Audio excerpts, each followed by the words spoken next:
ক্লাসের ফ্লোটা ঠিক থাকবে। এবং আমাদের ক্লাসের শেষে গিয়ে কোশ্চেন কোয়ারি পর্ব থাকবে। আপনাদের যদি কোনো কারো কোয়ারি থাকে, কোশ্চেন থাকে, এটা আপনি নোট ডাউন করবেন। আমরা সেশনের শেষে আমরা সুযোগ দিব কথা বলার। সো এই মুহূর্তে আমি রিকোয়েস্ট করতেছি আমাদের chairman sir mister Shafiqul Alam স্যারকে আমাদের সেশনটি আজকে শুরু করার জন্য।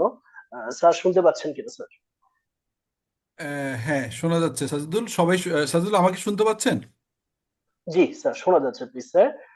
ওকে, তো স্যার আমরা ঠিক শুরু আছে। করতে পারি প্লিজ? ওকে, আসসালামু আলাইকুম and very good evening to all of you. আপনারা কেন এই সেশনে জয়েন করেছেন আপনারা জানেন। আজকে আমাদের এই সেশনটা মূলত হচ্ছে যে ভ্যাট কনসালটেন্ট এক্সাম প্রিপারেশনের জন্য। তো এখানে আমাদের দুইজন অত্যন্ত বিজ্ঞ যারা এই ট্রেনিংগুলো বা এই ধরনের সেশনগুলো কন্ডাক্ট করছেন নিয়মিত, এরকম দুজন আছেন। একজন মোহাম্মদ হাবিবুর রহমান, হ্যাঁ, এবং আরেকজন হচ্ছে রফিকুল ইসলাম শামীম।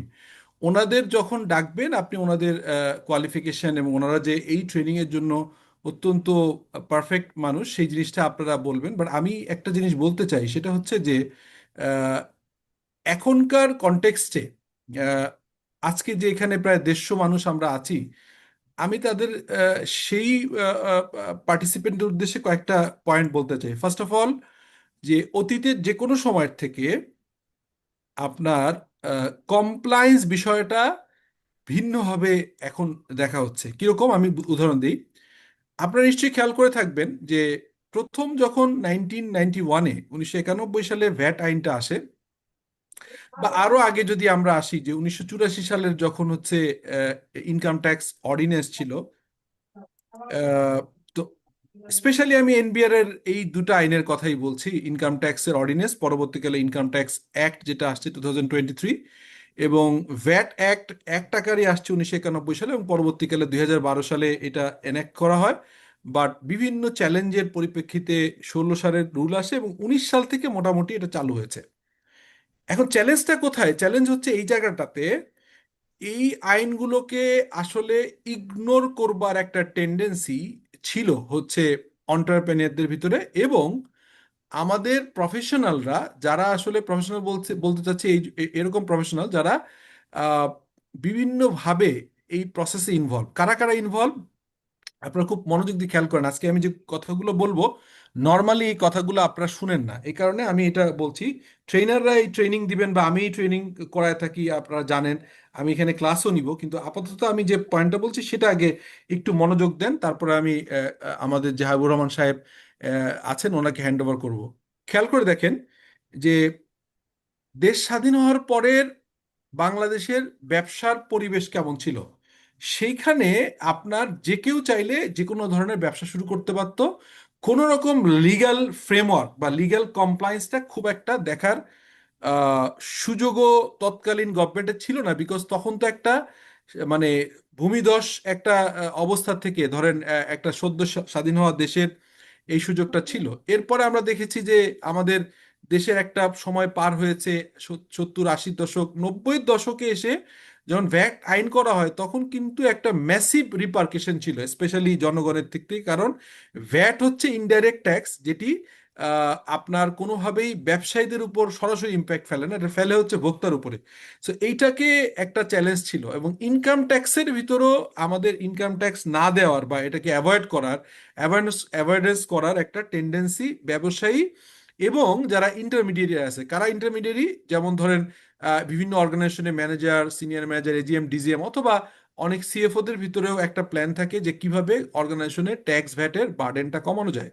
তো এটা থাকে। একই সঙ্গে সঙ্গে আবার কিছু পিপল আছে যারা হচ্ছে অর্গানাইজেশনে চাকরি করে না, ইন্ডিপেন্ডেন্ট কনসালটেন্ট হিসেবে কাজ করে। তারাও ওনারদেরকে অ্যাওয়ারনেস খুব একটা না করে রেদার একটা গোজামিল দেওয়ার একটা পরিকল্পনা আমরা দেখেছি বিভিন্ন সময়, অনেকে এই বুদ্ধিগুলো দেয়। কিন্তু সেই জিনিসটা গ্র্যাজুয়ালি আমাদের হাতের থেকে বেরোয় যাচ্ছে। কিরকম আমি বলি, যদি আজ থেকে 10 বছর আগে ধরেন তখন দেখা যেত যে অনেক অর্গানাইজেশন 3 রকম ফাইন্যান্সিয়াল স্টেটমেন্ট তৈরি করতো। এবং তিনটা কি কি পারপাস করতো। একটা করা হতো হচ্ছে যে মূলত ইনকাম ট্যাক্সের জমা দেওয়ার জন্য, অর্থাৎ ট্যাক্সের অথরিটির কাছে যে অ্যানুয়াল কর্পোরেট রিটার্ন দিতে হয় সেটার জন্য করা হতো। আর ভ্যাট অথরিটি সাধারণত ওই সময়, আমি আজ থেকে 10-12 বছর আগে বলছি, তখন কিন্তু ভ্যাট অথরিটি আলাদাভাবে ফাইন্যান্সিয়াল স্টেটমেন্ট নিয়ে অতটা বদার ওই সময় করতেন না। সে সময় আসলে ডিফারেন্ট ডিফারেন্ট ছিল, যেমন প্রাইস ডিক্লারেশন বিভিন্ন ফর্মে বিভিন্ন রকম ছিল, ফলে জিনিসটা আর কি ক্রস চেকিংটা হতো না। কিন্তু আজকে আপনার আমাদের institute of chartered accountants of Bangladesh ICAB এবং স্পেশালি এফআরসি এবং আদার রেগুলেটর যখন দেখলো এই যে 3 ধরনের ফাইন্যান্সিয়াল স্টেটমেন্ট হয়, তার ভিতরে সাধারণত দুটোই হতো নকল, অর্থাৎ কোনো না কোনো সিএ ফার্মের প্যাড নকল করে অথবা তাদের সাইন নকল করে ফেক অডিট রিপোর্টের মাধ্যমে জমা হতো। আর কিছু আপনার প্র্যাকটিশনাররা অনেক ক্ষেত্রে আমরা দেখেছি এরকম গাফিলতি ছিল যে ভিন্ন ভিন্ন অডিটরের কাছ থেকে ভিন্ন ভিন্ন রিপোর্ট সাইন নিয়ে এটা করা হয়েছে। এই কনটেক্সটে যখন ওয়ার্ল্ড ব্যাংক, আইএমএফ এবং আমাদের ভিতর থেকে যখন সেলফ সেন্সর্ড নিজেদের রেগুলেট করার কোশ্চেন আসলো, তখন আমরা প্রথম দেখলাম ফার্স্ট ইনিশিয়েটিভ যে আমরা ডিভিএস, ডকুমেন্ট ভেরিফাইড সিস্টেমটা চালু করা হলো 2019 সাল থেকে। এবং তখন থেকে কি হলো, এই ডিভিএসটা ইজ ওন্ড বাই আইসিএবি, কিন্তু এটার কন্ট্রোল মেকানিজম, এটা চেকিং করতে পারে FRC, financial reporting council, Bangladesh bank, NBR, RJSC সহ আরো অনেক রেগুলেটর। এটা মোটামুটি বোঝা যায় যে আইসিবির ইনভেনশন বা আইসিবির কন্ট্রোল মেকানিজম হলেও এক্সটার্নাল ইউজার হিসেবে অন্যান্য রেগুলেটর ইউজ করছে। ফলে আস্তে আস্তে আমরা দেখতে পেলাম যে এই যে ডিফারেন্ট সেট অফ ফাইন্যান্সিয়াল স্টেটমেন্টটা আস্তে আস্তে বন্ধ হওয়া শুরু করলো। এবং আমরা দেখতে পেলাম যে এই যে ধরেন এজিএম করবার ব্যাপারে যে আরজেএসির রেগুলেশন ছিল, এটা নিয়েও একটা চ্যালেঞ্জ ছিল। কি চ্যালেঞ্জ ছিল, একসময় দেখা যেত যে যেহেতু অডিট রিপোর্টের পার্টিকুলারলি ডেটটা কোনো ফিজিক্যালি যেটা দেওয়া হতো ওটাকেই অ্যাকসেপ্ট করা বাধ্য ছিল, কিন্তু আমরা যখন সিস্টেম জেনারেশন শুরু করলাম তখন এই ডেটগুলো চাইলেও কেউ ব্যাক ডেটে অডিট রিপোর্ট সাইন করা বা অডিট রিপোর্ট জেনারেট করা বা অডিট করবার কোনো প্রক্রিয়া থাকলো না। পরবর্তীকালে দেখা গেল যে আরজেএসির একটা বিভিন্ন হাইকোর্ট যে বিভিন্ন প্রক্রিয়া, এটা একটা চ্যালেঞ্জের ভিতরে পড়ে গেলাম আমরা। আপনারা যারা এখানে আছেন অলমোস্ট কম বেশি এই প্রবলেমটা ফেস করেছেন। এসব করে এখন এনবিআর যে অটোমেশনে আসছে, ফার্স্ট অটোমেশন কি এবার দেখলেন আপনারা, প্রাইভেট সেক্টরের মানে প্রাইভেট যারা হচ্ছে ব্যক্তি পর্যায়ের করদাতাদের অলমোস্ট সবার, গত বছর করলো গভর্নমেন্ট বা কিছু কিছু গভর্নমেন্ট এমপ্লয়ীদের ক্ষেত্রে, এবার সবার জন্য করা হয়েছে। এবং সামনের বছর কর্পোরেট ট্যাক্সটাও রিটার্নটা দিতে হবে আপনার হচ্ছে সিস্টেম। এবং সেখানে কিন্তু এনবিআর অলরেডি আইসিবির সঙ্গে একটা জয়েন্ট ইনিশিয়েটিভ নিচ্ছে, যার মাধ্যমে এই অডিট রিপোর্টগুলো যেন কেউ ফেক রিপোর্ট না দিতে পারে। এখন অনেকে এই সুযোগটা হয়তো নেওয়ার চেষ্টা করছে, যদি নিতে পারবে না। এটা খুবই ভয়ের কারণ হবে যদি কেউ এই কাজটা করে থাকে, যে ফেক অডিট রিপোর্ট দিয়ে এখনো কোনো রকম কোনো বেনিফিট নেয়। সিমিলারলি ভ্যাট অথরিটির যেটা আমরা মূসক যে ছিল আগের আইনে, 1991 সালে আইনে ছিল একের ক খ ঘ একবার তৈরি হয়েছিল। তো সেই যে মূসক ডিক্লারেশনে বাধ্যবাধকতার প্রক্রিয়াও কিন্তু অনেক ধরনের অ্যানোমালিস ছিল। সেটাকে এখন আমরা সহগ ডিক্লারেশন 4.3 করেছি। টু সাম এক্সটেন্ট মাঝে মাঝে মনে হয় অনেকের জন্য এটা ম্যান্ডেটরি না, আসলে মূলত অলমোস্ট সবার জন্য ম্যান্ডেটরি, যারা এক্সপোর্ট এবং কিছু কিছু জায়গায় যারা হচ্ছে কনস্ট্রাকশন কোম্পানি কাজ করে। এবং একদম লাস্ট আইনে যেটা 2025-এর যে ইয়াটা আসলো অর্থ অর্ডিন্যান্স, সেখানে আমরা একটা দুইটা ক্ষেত্রে এক্সেপশন দিয়ে মোস্টলি সবাইকেই বলা হয়েছে যে 4.3 দিতে হবে কি হবে না বলা নাই, কিন্তু কার কার দিতে হবে না এই জিনিসটা ক্লিয়ার করা হয়েছে। সো এই ধরনের অনেকগুলো ইস্যুর মাধ্যমে আমি যেটা বোঝানোর চেষ্টা করলাম সেটা হচ্ছে, এখন ইনকাম ট্যাক্স, ভিএটি, কাস্টম সহ আপনার যদি আরজেএসির ম্যাটার বলেন, যদি অন্য রেগুলেটর, এখন এফআরসি ইজ ভেরি স্ট্রং, আইসিএবির অডিট প্রক্রিয়া অতীতে কিছু ছোটখাটো ত্রুটি বিচ্যুতি থাকলেও লাস্ট 3-4 ইয়ার্স যেভাবে রিগোরাস আমাদের আইসিএবি থেকেও কিন্তু হচ্ছে কিউএডি টিম মানে কোয়ালিটি অ্যাসুরেন্স এবং বিভিন্নভাবে মেকানিজম করে যাতে করে রিপোর্টিং কোয়ালিটি, কমপ্লায়েন্স এগুলো মেনটেন করা হয়। তো সেটার কারণে এখনকার সময় আমি যেটাকে একই সঙ্গে সঙ্গে চ্যালেঞ্জ বলবো, আর উল্টা পাশে সবচেয়ে বড় অপরচুনিটি, আজকে এখানে যে 200 জন, 192 জন অলরেডি আছেন, তাদের জন্য অপরচুনিটি। কারণ আইটিপি যারা পাশ করেছেন তাদের আস্তে আস্তে করে কাজের ক্ষেত্র তৈরি হবে। সবচেয়ে বেশি সুযোগ থাকবে ভ্যাট কনসালটেন্টদের। কেন? বিকজ ভ্যাটের এরিয়াটা আপনি খেয়াল করেন, যদি আমাদের বাংলাদেশের বাজেট অর্থাৎ রেভিনিউ যদি আমরা বলে থাকি যে রেভিনিউটা নর্মালি আমরা আমাদের প্রাইভেট বাজেট, কোম্পানির বাজেট কি করে, রেভিনিউ করি 100 টাকা, খরচ হিসাব করে নেট প্রফিট বের করি। আর গভর্নমেন্ট মেকানিজমে বাজেটিং প্রসেসে আগে খরচটা সেট করা হয় যে খরচ 100 টাকা হলে এটা কালেকশন কোন কোন খাতে হবে। তা আপনারা দেখেছেন যে যত আমাদের ন্যাশনাল বাজেট, সেটা ডেভেলপমেন্ট এবং রাজস্ব খাতের বাজেট, সবগুলো যে যদি 100 টাকা ধরি, তার ভিতরে 60 টাকার কাছাকাছি হচ্ছে এনবিআর থেকে আসে, আর বাদ বাকিগুলো গভর্নমেন্ট গ্র্যান্ট অথবা লোন, প্রাইভেট সেক্টর লোন। তার মানে মোস্টলি সব টাকাই লোন এবং গ্র্যান্ট ট্র্যান্ট বাদে অন্য টাকাগুলো এনবিআর থেকে আসে। এই এনবিআর এর টাকাটা, যেটা 60 টাকা বললাম, মানে 100, টোটাল বাজেটের 60 টাকা, মানে বাজেট যদি 100 টাকা হয়, দেশের বাজেট যদি 100 টাকা হয়, তা 60 টাকা এনবিআর কন্ট্রিবিউট করে। এই 60 টাকারও প্রায় আবার 50%, অলমোস্ট কাছাকাছি হচ্ছে ভ্যাট এবং সাপ্লিমেন্টারি ডিউটি এটাতে চলে আসে।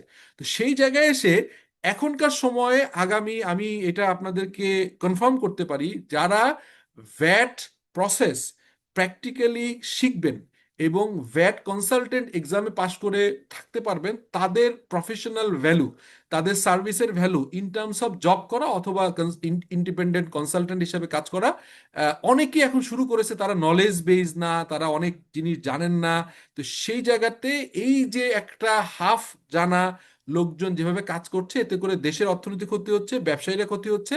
সো আমাদের একটা বড় উদ্দেশ্য, এই ভ্যাট কনসালটেন্ট এক্সামের প্রিপারেশন, যেটা আমরা আজকে এখানে 200 জন লোক আছি, এখান থেকে ডেফিনেটলি আজকে একটা ফ্রি সেশন থাকবে, ইনফরমেশন শেয়ারিং সেশন। এরপরে আমরা এখানে সম্ভবত ওরা ডিক্লেয়ার করবে 10 থেকে 12টা ক্লাস থাকবে।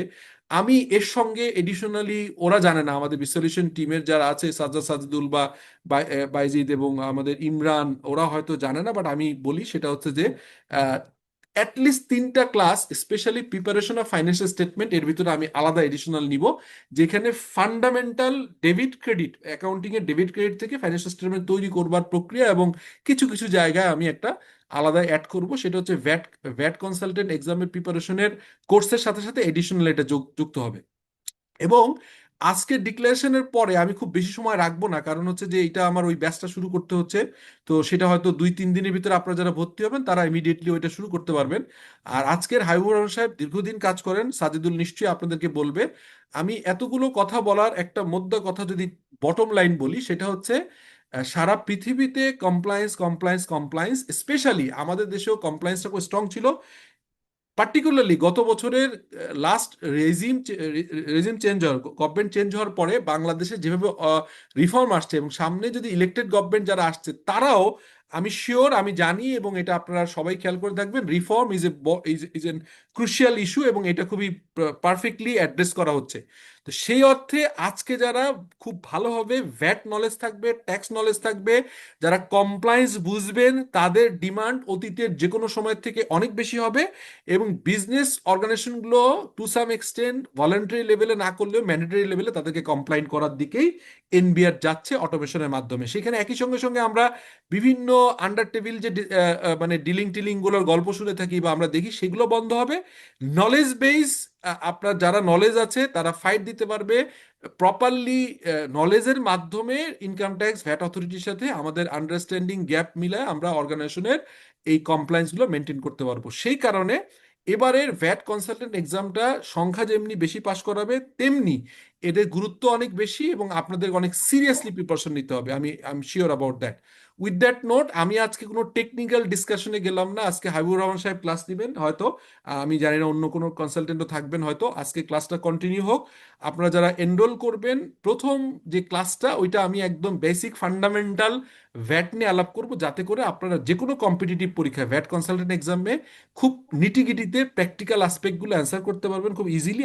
I will try my level best to help you. আর সঙ্গে সঙ্গে যেটা 3টা ক্লাসের কথা বললাম, যেটা আপনারা না বুঝলে, অ্যাকাউন্টিংটা ভালো না বুঝলে ভ্যাট জানা যাবে না, because VAT is not a different মানে ডোমেইন। এটা হচ্ছে বেসিক্যালি আমরা যে ফাইন্যান্সিয়াল স্টেটমেন্ট প্রিপেয়ার করি, অর্থাৎ আইএস অনুযায়ী income statement, balance sheet, change in equity যা যা করি না কেন, ইনফ্যাক্ট এর সমস্ত এলিমেন্টগুলো ভ্যাটের সাথে কানেক্টেড। আমি বুঝাই দিব যে VAT is not different from the financial reporting. So financial reporting এর ট্যাগ করে আপনাদের নলেজ এনরিচ হবে, আপনারা সেকশন ধরে ধরে প্র্যাকটিক্যাল কেস বেস। এবং আমি একটা, এই যে আপনাদের 10-12টা ক্লাস হবে, এটা একটু পরে হয়তো আপনাদের ক্লিয়ার করবে আমাদের সাজেদুল, সেখানে একটা ক্লাস ফিজিক্যালি করা যায় কিনা সেটাও আমার রিকোয়েস্ট থাকবে। শুধু ফিজিক্যাল না, যারা ঢাকার বাইরে জয়েন করবে তারা চাইলে হাইব্রিড, অর্থাৎ ফিজিক্যালি হবে আবার অনলাইনেও থাকতে পারবেন, সো দ্যাট, এবং ওইখানে আমরা প্র্যাকটিক্যালি করে বোঝানোর চেষ্টা করব এবং আপনাদের নলেজটাকে অনেক এনরিচ করার চেষ্টা করব, সো দ্যাট আমাদের যেমন আইটিপি এক্সামে দেখেছি যে আমরা খুব বেশি ব্যাচ করিনি, 3টা বা 4টা ব্যাচ করেছি, বাট আমাদের এক্ষেত্রে হাইয়েস্ট পাস করেছে আইটিপি।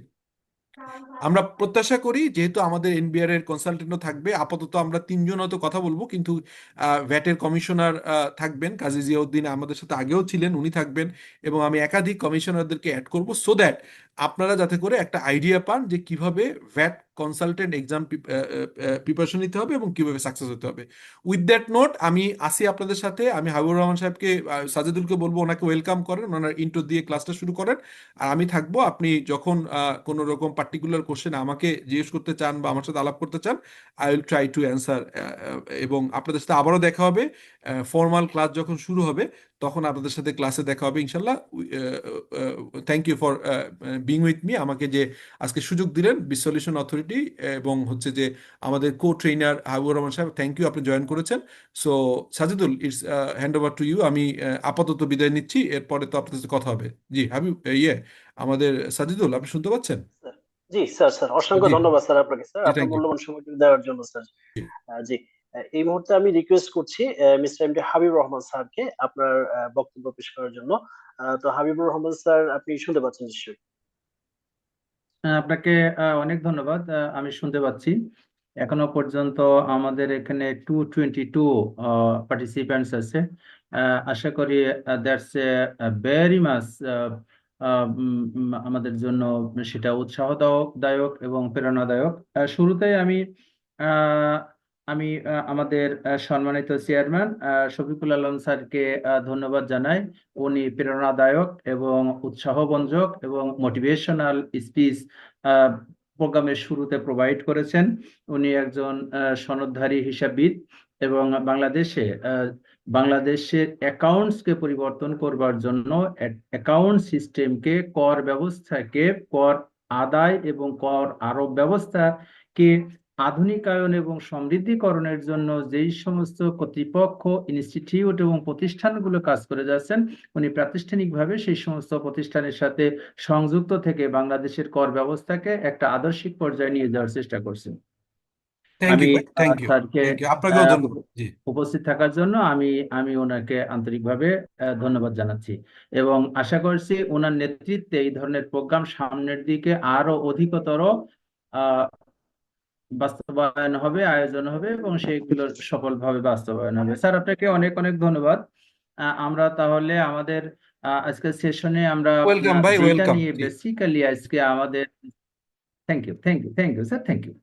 আমাদের যেইটা বিশেষ করে যেই প্রোগ্রামটা নিয়ে আজকে আমরা আপনাদের সামনে উপস্থিত হয়েছি এবং আপনারাও আগ্রহের সাথে আমাদের এই ট্রেনিং প্রোগ্রামের সাথে সংযুক্ত হয়েছেন, সেটা হলো বাংলাদেশের কর ব্যবস্থায়, বিশেষ করে মূল্য সংযোজন কর ব্যবস্থায় সার্টিফিকেটধারী যেই সমস্ত কনসালট্যান্ট নিয়োগ হয়, যে সমস্ত মানুষগুলো উচ্চশিক্ষিত আমি এই জন্যই বলবো, যারা এই পরীক্ষাগুলোতে অংশগ্রহণ করার জন্য সমপর্যায়ের শিক্ষা এবং সার্টিফিকেট যাদের আছে, আমাদের দেশে সর্বোচ্চ গ্রাজুয়েশন লেভেল, সেই সমস্ত মানুষগুলো আপনারা এখানে পার্টিসিপেট করেছেন। এবং স্যার যেটা বললেন, আমাদের কর ব্যবস্থা, বিশেষ করে মূল্য সংযোজন কর ব্যবস্থা এখনো কিন্তু প্রাথমিক পর্যায়ে। এই আইনটা স্যারে বলেছেন 2012 সালে দ্বিতীয় পর্যায়ে যখন নতুন করে তৈরি করা হলো, 19 সাল পর্যন্ত আমরা বিভিন্ন কারণে সেটা বাস্তবায়ন করতে পারি নাই। তার একটা কারণ ছিল মাঠ পর্যায়ে যেই সমস্ত মানুষগুলো যারা স্টেক হোল্ডার, তাদের সাথে কর্তৃপক্ষের যে লিয়াজো মেইনটেইন এবং তাদেরকে সঠিক এবং বাস্তবিক বার্তাগুলো প্রোভাইড করা, সেই জায়গাগুলোতে কিছুটা ঘাটতি ছিল।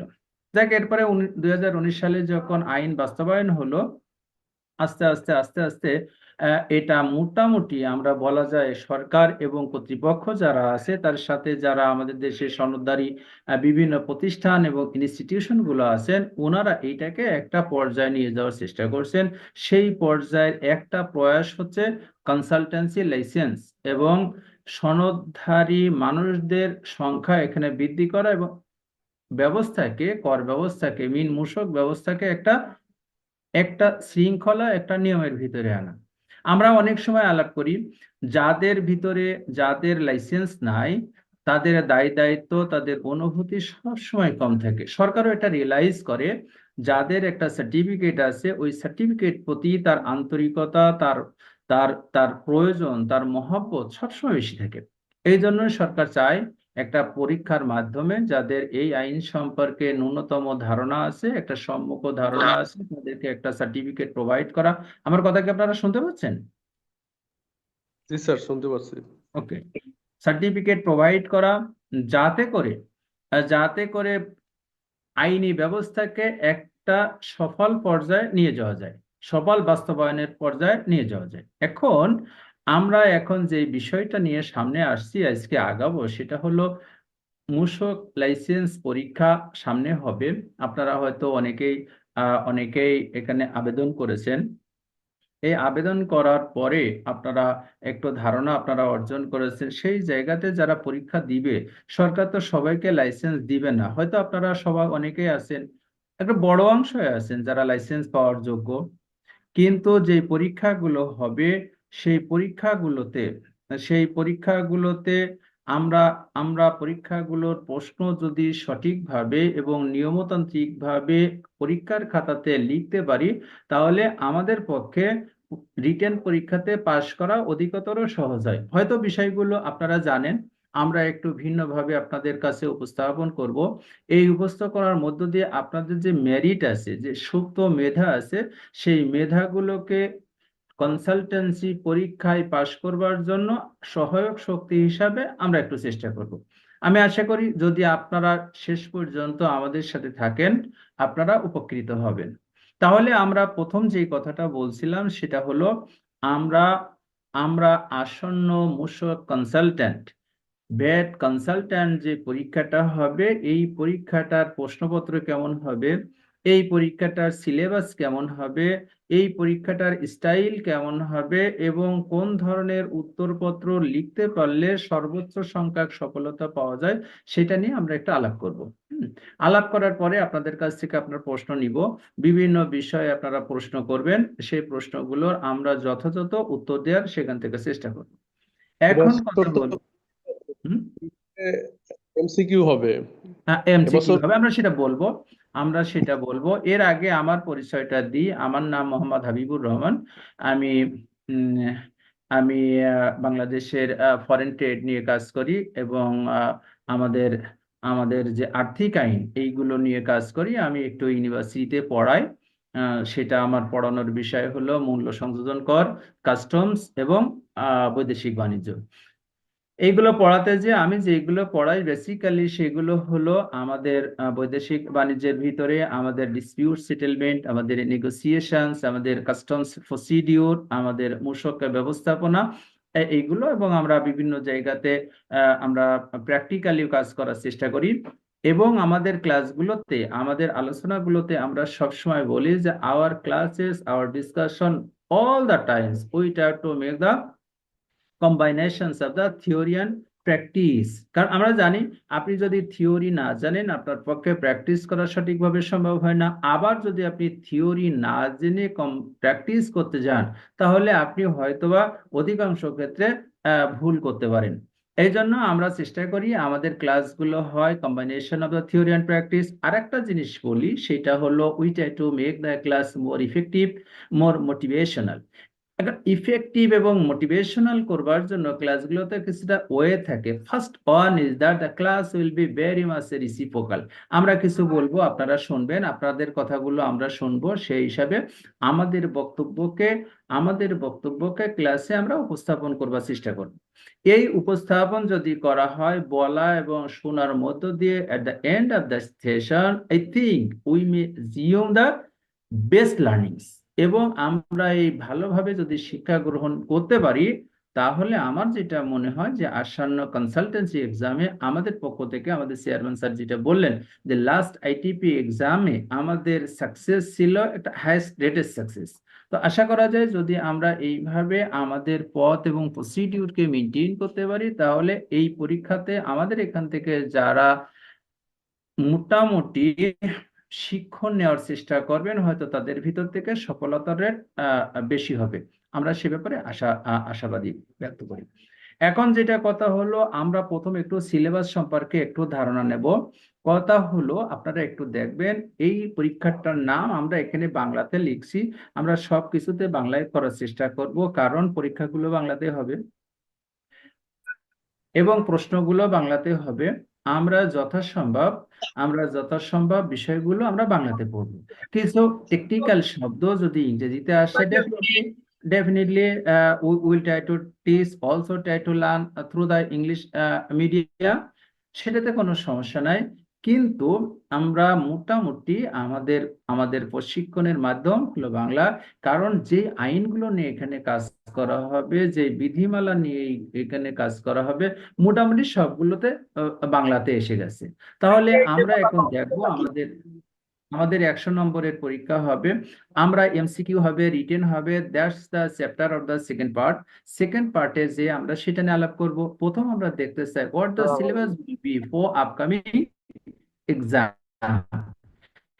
আপকামিং এক্সামের জন্য আমরা যদিও এখানে মূসক পরামর্শক লাইসেন্সের জন্য, বেড কনসালটেন্টের জন্য VAT consultant license, but we need to know the value added tax and supplementary duty act, mean মূল্য সংযোজন কর এবং সম্পূরক শুল্ক আইন, কাস্টমস আইন, আমাদের আমদানি নীতি আদেশ, রপ্তানি নীতি, foreign exchange regulations act, Bangla, ইংরেজি এবং সাধারণ গণিত।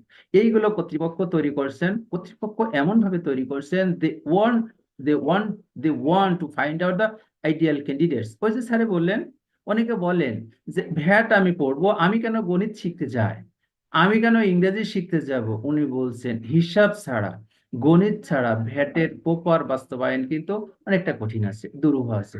এই জন্য আমাদের সিলেবাসে যে বিষয়গুলো আছে, আমরা কোনো বিষয় নিয়ে তর্ক করব না, এটা না হলে এটা ভালো হতো, এটা না এটা কেন এরকম হলো, দ্যাটস নো আওয়ার ইস্যু। আমাদের ইস্যু হলো we have come here for the academic purposes. আমরা একাডেমিক পারপাসেসে পড়বো, এই বিষয়ে আমরা পরীক্ষাতে বসবো এবং পরীক্ষাতে আমরা পাশ করে আসব। তারপরে যখন আমরা প্র্যাকটিসে যাব, যখন আমরা প্রফেশনাল হব, আমরা যখন কনসালটেন্ট লাইসেন্স পাবো, তখন আমাদের ভিউজকে আমরা ওই ধরনের স্ট্যান্ডার্ড লেভেলে উপস্থাপন করতে পারবো। তাহলে আমাদের এখানে যে ক্লাসগুলো আমরা বললাম, আমরা কোনো প্রশ্ন করব না, এইটা এইরকম না হলে এরকম হতো, নো, যা আছে আমরা সেটাই পড়বো। কেন পড়বো? যদি যেটা আছে সেইটা যদি আমরা পড়তে পারি, আমাদের পাশের হার আশা করি সর্বাধিক হবে। তাহলে প্রিয় পার্টিসিপেন্টস বৃন্দ, আমাদের সহশিক্ষার্থী বৃন্দ, আপনাদেরকে প্রথম যে বিষয়টা আমরা পড়ব, মূল্য সংযোজন কর ও সম্পূরক শুল্ক, এই বিষয়ে আমাদেরকে পড়তে হবে। এইটাতে আমি যতদূর জানি নম্বর আছে 40। আমি কনসালটেন্ট লাইসেন্স পরীক্ষা দিব ভ্যাট, সেই ভ্যাট আইনে মাত্র 40 নম্বর আমি পরীক্ষাতে প্রশ্ন পাবো, এর বেশি কিন্তু আমি পাবো না। এই 40 নম্বরের ভিতরে আমার কি কি আসবে? 40 নম্বরের ভিতরে প্রথম হবে মূল্য সংযোজন কর ও সম্পূরক শুল্ক আইন 2012। যেহেতু আইনটা তৈরি হয়েছে 2012 সালে, এই প্রত্যেক বছর এই আইন পরিবর্তিত হচ্ছে মূল আইনকে অক্ষুণ্ণ রেখে। যতটুকু পর্যন্ত এডিশন এবং এনরিচমেন্ট হয়েছে সেটা মূল আইনের সাথে সামঞ্জস্যপূর্ণ এবং এখনো বলবৎ আছে আমাদের দেশে মূল্য সংযোজন কর ও সম্পূরক শুল্ক আইন 2012। ইংরেজিতে আমরাকে বলবো value added tax and supplementary duty act 2012। এটা আমরা পড়বো। এই আইন জানি আইনের বাস্তবায়নের দিক থেকে সব সময় বিধি। সরকার কি করছে? 2016 সালে একটা বিধিমালা তৈরি করছে। সেই বিধিমালাটা কি? মূল্য সংযোজন কর ও সম্পূরক শুল্ক আইন বিধিমালা 2016। আমরা এটা পড়বো। সবচেয়ে বড় ব্যাপার হলো আমরা যেটা বলি, আইনে সবসময় এই আইন যেহেতু আর্থিক আইন আমাদের সিভিল আইন, আমাদের ক্রিমিনাল আইন, এইগুলোর সাথে আর্থিক আইনের বেসিক কিছু পার্থক্য আছে। বেসিক পার্থক্যটা হলো সময়ের প্রয়োজনের সাথে সাথে, দাবির সাথে সাথে এই আইন পরিবর্তিত হয়। এই জন্য প্রত্যেক বছর বাজেটের সময় দেখেন আমরা অধীর আগ্রহে বসে থাকি আইনে কি কি পরিবর্তন বাজেটে আসছে। এই ধরনের কিছু পরিবর্তন হয় যেগুলো সরাসরি বিধিতে এবং আইনে আসে, যেগুলো কিছু এসআরও দিয়ে হয়, কিছু সাধারণ আদেশ দিয়ে হয়, অন্য কোনো ভাবেও কিছু কিছু আদেশ আসে, সেগুলো আমাদেরকে পড়তে হবে। তাহলে আমরা সেগুলো কি পড়বো? উক্ত আইন ও বিধি সময়ের অধীন জারিকৃত প্রজ্ঞাপন আদেশ সমূহ। আমি এখানে ফর্মগুলো আসে না। এই ভ্যাট আইনের একটা বড় বৈশিষ্ট্য হলো আইনের কিভাবে বাস্তবায়ন হবে সরকার কর্তৃক, জাতীয় রাজস্ব বোর্ড কর্তৃক ফর্ম দ্বারা বিধি দ্বারা নির্ধারিত থাকে, সেইগুলো আমরা প্র্যাকটিস কিভাবে হয় সেটা দেখব। তাহলে আমরা কি দেখলাম, ভ্যাট আইন আমরা 40 নম্বর যদি আমরা পাস করতে চাই, তাহলে আমরা মূল্য সংযোজন কর এবং সম্পূরক শুল্ক আইন 2012 একটু ডিটেইল পড়ার চেষ্টা করব, বিধিমালা 2016 সেটা একটু ডিটেইল পড়ার চেষ্টা করব, এবং এর সাথে সাথে প্রয়োজনীয় যেই বিষয়গুলো থেকে অতীতের পরীক্ষাগুলোতে প্রশ্ন আসছে সেই সমস্ত বিষয়গুলো যদি সাধারণ আদেশে থাকে সেটা আমরা দেখব, যদি এসআরও তে থাকে এসআরও গুলো আমরা কভার করব, যদি বিশেষ আদেশ থাকে বিশেষ আদেশগুলো আমরা কভার করে সেগুলো দেখব। তাহলে মোটামুটি আমরা এখানে দেখেন আনার চেষ্টা করছি চ্যাপ্টার 1। প্রথম ছিল আমার মূল্য সংযোজন কর এবং সম্পূরক শুল্ক, এই তিনটা পড়তে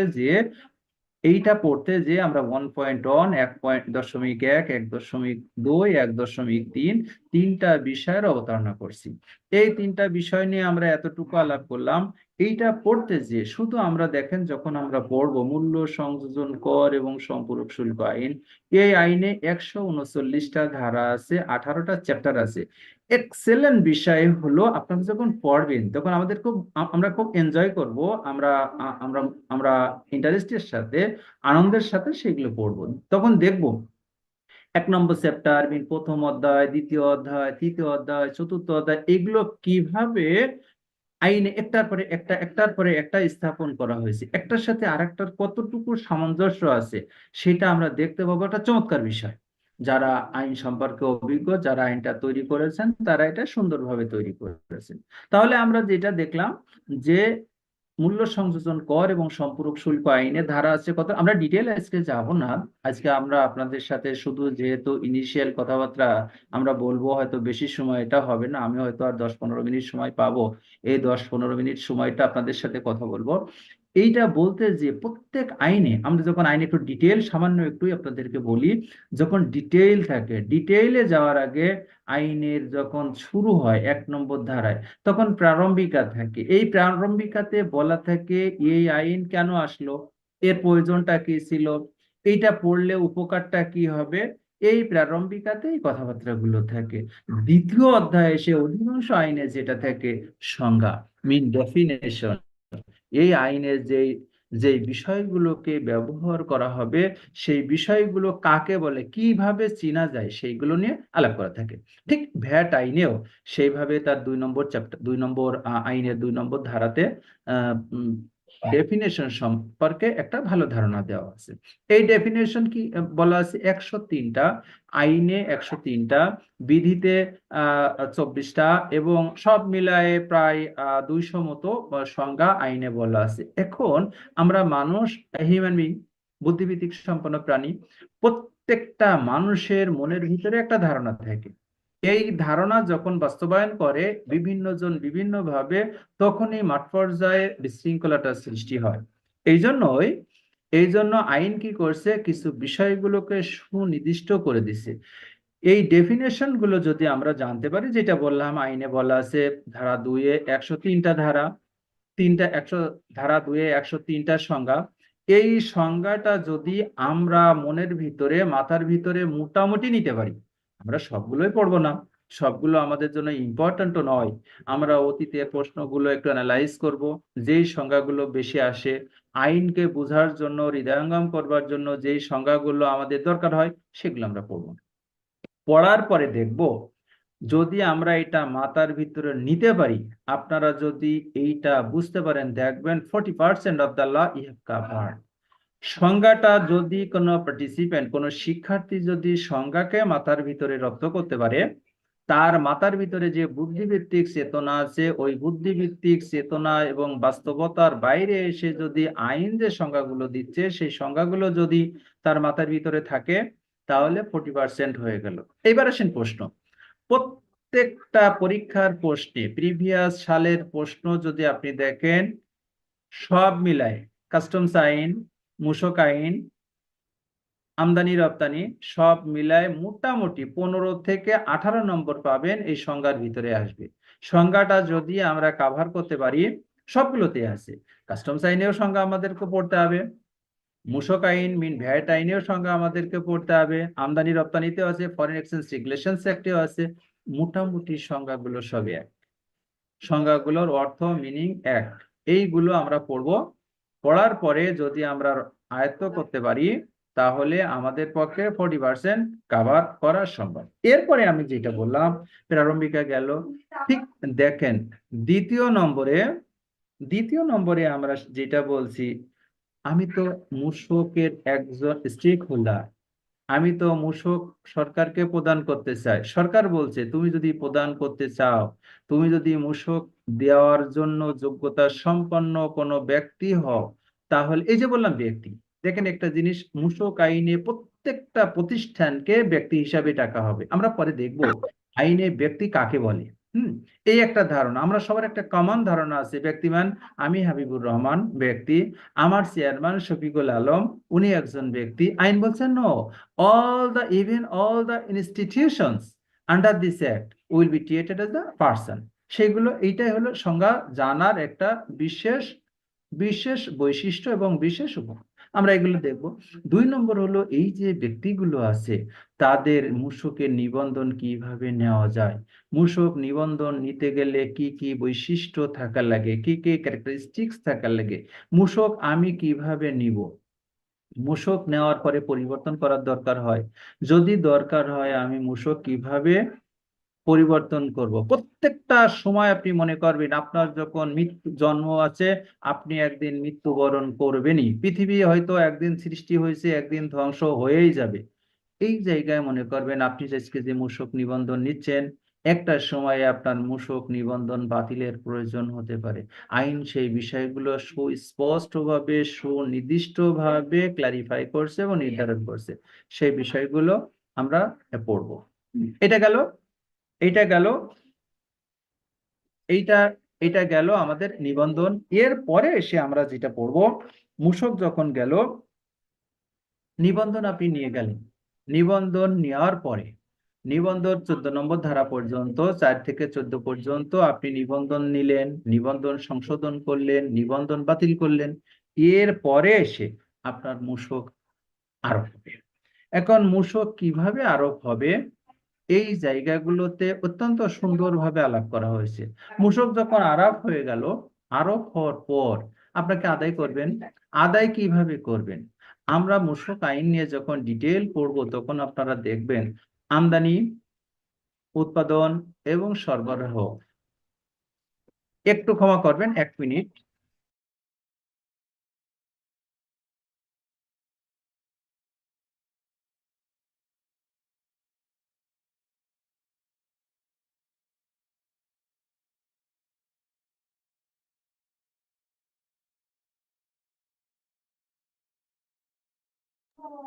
স্যার আমরা তাহলে আবার যেখানে ছিলাম সেই জায়গা থেকে শুরু করব।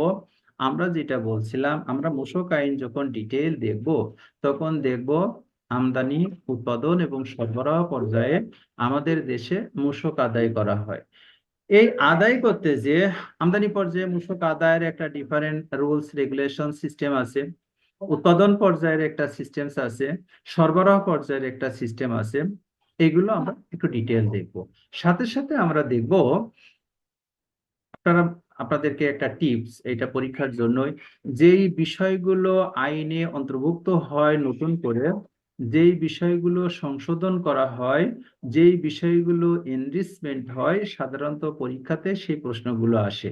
আমাদের এইবারের আইনে যে বিষয়গুলোতে অধিকতর সংশোধন এবং পরিবর্তন করা হয়েছে সেইগুলোর উপরে আমরা একটু বেশি এমফাসিস দেব। এটা দেওয়ার পরে আমি যখন মূসক আদায় করলাম, মূসক আইনের হলো, মূসক হচ্ছে সার্বজনীন কর নিরূপণী ব্যবস্থা। আপনার কর আপনি নিরূপণ করবেন, কর কিভাবে নিরূপণ করবেন সেই সিস্টেমটা কি, সেই পদ্ধতিটা কি আইনে বলা আছে।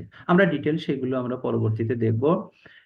এই নিরূপণে যদি কোনো ধরনের ভুল ভ্রান্তি হয়, আপনি যখন রিটার্ন দাখিল করবেন রিটার্ন কিভাবে দাখিল করতে হয়, রিটার্ন দাখিল করলে সংশোধনের যদি প্রয়োজন হয় সংশোধন আসলে করা যায় কিনা, কিভাবে করা যায় সে বিষয়গুলো আমরা দেখব। এই রিটার্ন দাখিল যখন করবেন কর্তৃপক্ষের কাছে আপনার যাবতীয় তথ্য উপত্য আনুষ্ঠানিকভাবে চলে গেল। কর্তৃপক্ষের সুযোগ আছে যে এইগুলো নিরীক্ষণ করে দেখার, নিরীক্ষণ এবং পরীক্ষণ এবং অডিট, ইংরেজিতে যদি বলি অডিটিং এবং ইন্সপেকশনের মাধ্যম দিয়ে যদি তারা দেখে yes you didn't follow the rules and regulations of the VAT act, আপনার দায়িত্ব ছিল কর নিরূপণ করা, আপনি সঠিকভাবে নিরূপণ করতে ব্যর্থ হয়েছেন, তখন তারা আপনাকে কি করতে পারে, কর নির্ধারণ করে দিতে পারে। এই জন্য আমরা কি করব, আমাদেরকে যখন আমরা ডিটেল পড়াবো পরীক্ষাতে এই কর নিরূপণ এবং কর নির্ধারণ এই জায়গা থেকে অধিকাংশ ক্ষেত্রে অধিকাংশ বছরে প্রিভিয়াস বছরে যে প্রশ্নগুলো আসছে সেখান থেকে একটা প্রশ্ন কমন আসে। এরপরে এরপরে আমাদের সাপ্লিমেন্টারি ডিউটি আছে। আমরা জানি এই মূল্য সংযোজন কর বিষয়টা আমরা বলি, কিন্তু এই আইন পড়াতে যে আমরা তিনটা করের কথা বলি, একটা হলো মূল্য সংযোজন কর, একটা হলো টার্নওভার কর, একটা হলো সম্পূরক শুল্ক। এই তিনটা বিষয়কে আমরা স্পেসিফিক ভাবে আলাদা আলাদা করে দেখাবো। এরপরে আমাদের যেটা আছে, আমাদের লিগাল ইস্যুস আছে, আমাদের অপরাধগুলো আছে, সেগুলো নিয়েও আমাদের আলাপ হবে, ডিটেল আলাপ করব। তারপরে অল্টারনেট ভাবে যদি কর্তৃপক্ষের সাথে কোনো লিটিগেশনস মামলা, সুদ, কেস এইগুলোর বিষয় আসে, সেইগুলো কিভাবে সেটেলমেন্ট করা যায় আদালতের মধ্য দিয়ে, আদালতের বাইরে যে সেগুলো আমরা ডিটেল প্র্যাকটিক্যাল, আমাদের স্যার যেটা বললেন আমরা থিওরিতেও দেখাবো, আমরা প্র্যাকটিসেও সেগুলো আলাপ করব। এইটা আলাপ করতে যে আমাদের যেটা হবে বেসিক্যালি আমরা যেটা বললাম, আমাদের মোটামুটি এই ক্লাসগুলো আসে, আমরা যেই সেশনগুলো আমরা পড়বো একটা বড় অংশ থাকবে ভ্যাটের। এখন এই ভ্যাটের পড়তে যে আমরা যেটা দেখব, প্রথম থিওরিগুলো আমরা কভার করব, ডেফিনেশন গুলো আমরা মুখস্থ করব। এইগুলো মুখস্থ করার বিকল্প নাই, থিওরিগুলো আমাদের মাথার ভিতরে রাখবো। এরপরে যেটা আছে আপনাদের মূসকে একটা অঙ্ক থাকবে, এই অঙ্কটা যদি আপনি সঠিক করতে পারেন মোটামুটি আপনি মনে করবেন যে আপনি লাইসেন্সে একেবারে 50% এগিয়ে গেলেন।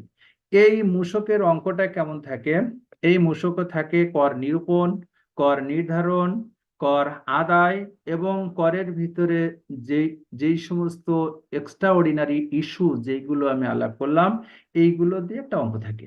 এই অঙ্কগুলো আমি যখন আসি আমি সেগুলো কিছু দেখাবো, অঙ্কগুলো আপনাদেরকে আমরা প্র্যাকটিক্যাল করাবো।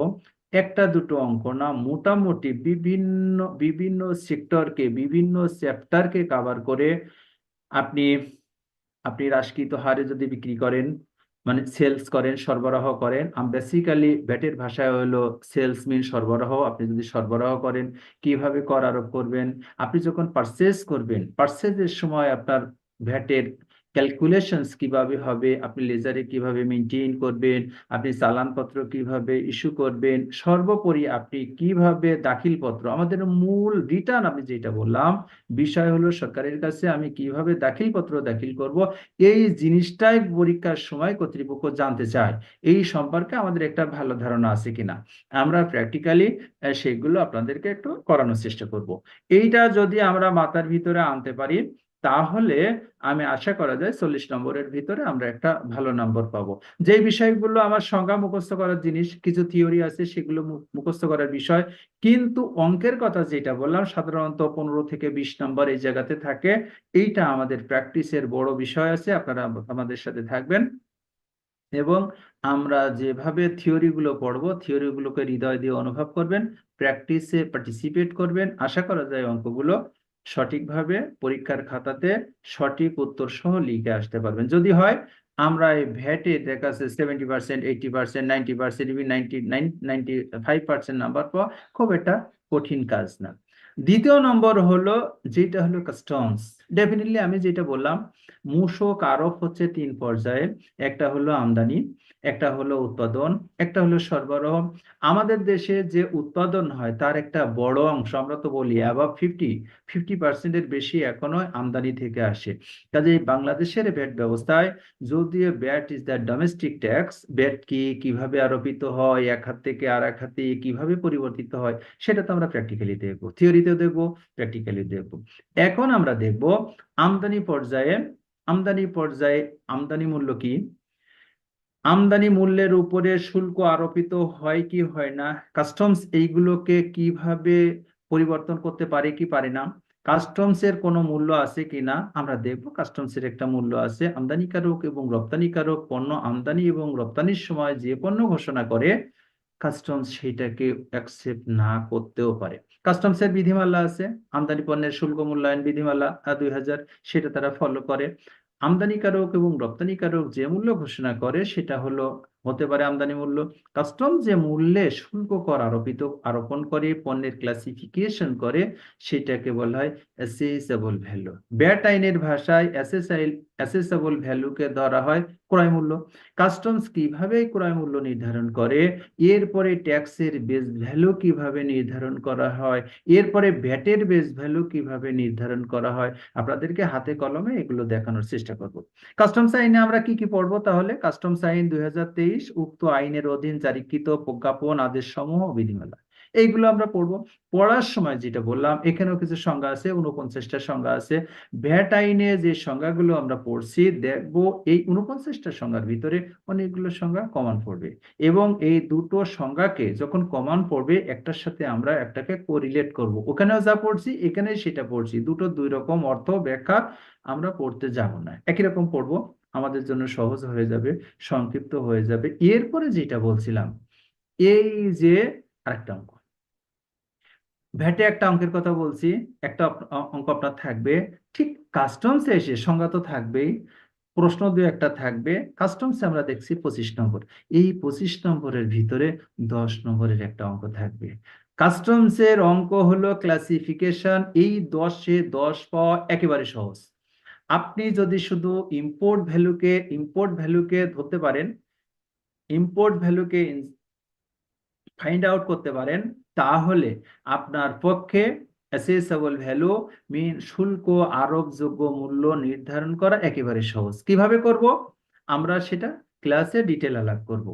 শুধু একটা ভ্যালু ধরতে পারলে এই প্রশ্নে যত ধরনের উত্তর চাইবে আপনি সেটা অত্যন্ত অল্প সময়ের ভিতরে কভার করতে পারবেন।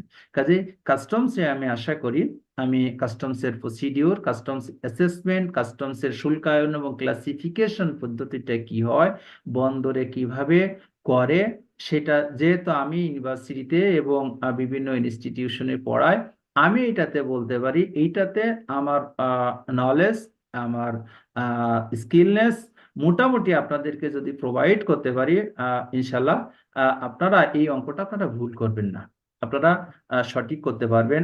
আর এই কাস্টমসের এই অঙ্ক যদি ভুল হয়, এখানে 25-এর ভিতরে আপনাদের একটা বড় 80% নম্বর পাওয়া খুব একটা কঠিন কাজ না, আশা করি আপনারা সেটা করতে পারবেন। এরপরে যেটা আমরা পড়বো, আমদানি রপ্তানি ও বৈদেশিক বাণিজ্য। সিলেবাসে যেটা আছে এটাতে আছে 15 নম্বর। কাস্টম যদি আপনি ভালোভাবে কভার করতে পারেন, কারণ আমদানি হলো কাস্টমস, রপ্তানি হচ্ছে কাস্টমস, বৈদেশিক বাণিজ্য ফরেন ট্রেড এটা হলো কাস্টমস। এই তিনটা বিষয় পড়তে যে আমরা দেখব আমদানি নীতি আদেশ 21-24, আপনারা অনেকে প্রশ্ন করতে পারেন এখন 25 সাল, এইটা আমরা পড়বো কিনা। আমদানি নীতি আদেশের বেসিক ইনস্ট্রাকশন হচ্ছে পরবর্তী আইন পরবর্তী বিধিমালা, পরবর্তী নীতিমালা যত সময় না আসবে তত সময় পর্যন্ত আমাদেরকে আগেরটা পড়তে হবে এবং সে বলবৎ থাকবে। এখনো যেহেতু নতুন আমদানি নীতি আদেশ আসে নাই, এই জন্য আমরা 21-24-কে ধরে নেব আমাদের জন্য কারেন্ট, সে সে আমাদের এখানে মোটামুটি বলবৎযোগ্য আছে, আমরা সেটা পড়বো। রপ্তানি নীতি 24-27 সেটা আমরা পড়বো। The foreign exchange regulations act 1947, এটা থেকে কিছু কিছু প্রশ্ন আছে, খুব বেশি কিছু পড়ার নাই, এর মূল বিষয়গুলো আমাদের আমদানি নীতি এবং রপ্তানি নীতির ভিতরে চলে আসবে। তারপরেও এটা আমরা একটু কভার করার চেষ্টা করব। আমরা যদি ভ্যাটের আমদানি সংক্রান্ত ধারাগুলো, কাস্টমসের ধারাগুলো এবং বিষয়গুলো যদি একটু ডিপ পড়ি, তখন দেখবেন আমদানি নীতি আদেশ, রপ্তানি এবং ফরেন রেগুলেশনস অ্যাক্ট আপনার জন্য অনেকটা সহজ হয়ে গেছে। কিছু এলাবোরেশন আসে, কিছু শব্দ থাকে দেওয়া থাকে, সেগুলোকে যেরকম বলা থাকে যে আপনার আইআরসির অর্থ কি, ইআরসির অর্থ কি, ডেডো কি, এইগুলো যখন সংজ্ঞা থাকে তখন একটা ব্যাপার, এইগুলো যখন সাংকেতিক চিহ্ন ব্যবহার করে এলাবোরেশন করার ব্যাপার হয়, সবগুলো থেকে মোটামুটি কমন থাকবে। হয় ভ্যাটে যেটা পড়বেন সেটা কমন থাকবে, কাস্টমসে সেটা কমন থাকবে, আমদানি রপ্তানি নীতিতে। কাজেই যদি আমরা একটা বিষয় ভালো করি, প্রথম দুটো বিষয়কে, সাবজেক্টকে আমরা মন দিয়ে, হৃদয় দিয়ে উপলব্ধি করতে পারি, থার্ডটাতে এসে আমাদের জন্য এটা সহজ হয়ে যাবে। তারপরে আসলো সাধারণ গণিত। এই সাধারণ গণিতের স্ট্যান্ডার্ড থাকে ক্লাস 7, ক্লাস 8, ক্লাস 9। এর ভিতরে আপনারা ছোটবেলায় যে অঙ্কগুলো করে আসছেন, এই লেভেলের অঙ্ক এখানে থাকে। এই অঙ্কগুলো যদি আপনারা একটু প্র্যাকটিস করবেন, প্র্যাকটিস যদি করেন এবং বিভিন্ন যে বইগুলো আছে বাজারে, এই বইয়ে এই অঙ্কগুলো, অনেক অঙ্কের উদাহরণ দেওয়া আছে। আমাদের সাথে কথা হয়েছে, হয়তোবা অঙ্কের একটা ক্লাস হওয়ার সম্ভাবনা আছে। যদি হয়, একটু ধারণা দেওয়া হবে কোন ধরনের অঙ্ক এগুলো আসে। পাটিগণিত আসে, কিছুটা বীজগণিত আসে, লাভ ক্ষতি আসে, হিসাব নিরূপণ আসে। এই অঙ্কগুলো আসে, খুব কঠিন না। যারা মোটামুটি অঙ্ক সম্পর্কে ধারণা রাখেন, তাদের জন্য অঙ্কে 10-এ 10 পাওয়া খুব কঠিন বলে আমি মনে করি না। একটু সচেতন থাকবেন। শুধু যেই অঙ্কগুলো হয়তো আজকে 10 বছর আগে কি 12 বছর আগে কি 7 বছর আগে আপনি করে আসছেন, ছোট ভাই যদি থাকে, বাচ্চা কাচ্চা যদি থাকে, ভাতিজা ভাতিজিরা যদি থাকে, তাদের বইগুলো নিয়ে একটু প্র্যাকটিস করবেন। প্র্যাকটিস করার পরে দেখবেন এই অঙ্কগুলো আপনার জন্য সহজ হয়ে গেছে। বিশেষ করে বীজগণিতের ফর্মুলাগুলো, a+b² শুধু ফর্মুলা না, অনুসিদ্ধান্ত যেগুলো আছে সেগুলো, a+b³ a³ + b³ শুধু ফর্মুলা না, অনুসিদ্ধান্তগুলো আপনাদের মাথার ভিতরে একটু রাখবেন। যদি রাখেন, আপনি এই 10-এ 10 পাওয়া কঠিন কাজ না। এরপরে আছে বাংলা এবং ইংরেজি। বাংলা এবং ইংরেজিতে 10 নম্বর আছে। এখানে যে বিষয়টা থাকে, একটা প্যারাগ্রাফ থাকে বাংলাতে, সেটাকে ইংরেজিতে অনুবাদ করতে বলে। ইংরেজিতে একটা প্যারাগ্রাফ থাকে, সেটাকে বাংলাতে অনুবাদ করতে বলে। দুই একটা ট্রান্সলেশন থাকে, এক কথায় প্রকাশ, এই ধরনের কিছু প্রশ্ন থাকে। আপনারা 9-10, বিশেষ করে স্ট্যান্ডার্ড থাকে 9-10। 9-10-এ যে প্রমিত বাংলা ব্যাকরণ, এই ব্যাকরণটা একটু পড়বেন। ব্যাকরণটা যদি পড়েন, তাহলে দেখবেন অধিকাংশ বিষয়গুলো আপনাদের কমন আসছে। এই মোটামুটি হলো 100 নম্বর। এই 100 নম্বরে আমাদের এখানে যে ডিজাইনটা আমাকে দেখানো হয়েছে, তাতে হয়তো 16 থেকে 18টা ক্লাস থাকবে। এই 16 থেকে 18টা ক্লাসে ব্যাটের যে সেশন আছে 8টা, আমি এইটাতে একটু সংশোধন করে দেওয়ার জন্য বলবো। ভ্যাটের ক্লাসগুলো আমরা একটু বাড়িয়ে দিতে চাই, কারণ বেসিক আপনি যেই জায়গা থেকেই প্রশ্নগুলো আসুক না কেন, ভ্যাটের প্রশ্নগুলো যেহেতু ভ্যাটের পরীক্ষা, এটা একটু জটিল হয়। এই জন্য ভ্যাটের সেশন আরো দুটো যদি বৃদ্ধি করা যায়। কাস্টমসের যে সেশনগুলো আছে, কাস্টমসে আসলে ক্লাসিফিকেশন, এইটাতে চারটা থেকে 3টা থেকে 4টা ক্লাস সেশনে দেন আপ। এটা হলে আমাদের থিওরি এবং প্র্যাকটিসের চমৎকার একটা প্রেজেন্টেশন সেখানে দেওয়ার সুযোগ আছে। আর সাধারণ গণিতটা আপনারা করবেন, বাংলা ইংরেজি আপনারা পড়বেন। আমরা তো সবাই ভালো বাংলা জানি, আমরা বাই বর্ন বাংলাদেশি, আমরা বাংলাতেই কথা বলি, বাংলাতেই লিখি, বাংলাতেই যোগাযোগ করি। দুঃখের বিষয় হলো অধিকাংশ ক্ষেত্রে আমরা দেখা যায় বাংলাতে কম নম্বর পাই। এই জন্যই আমি আপনাদেরকে বলবো বাংলাতে একটু গুরুত্ব দিবেন। কোন বিষয়গুলো খুব গুরুত্ব দেবেন? সাধারণত সমাস পড়ে, এক কথায় প্রকাশ পড়ে, কখনো কখনো সন্ধি বিচ্ছেদ আসে, কখনো কখনো বিপরীত শব্দ পড়ে।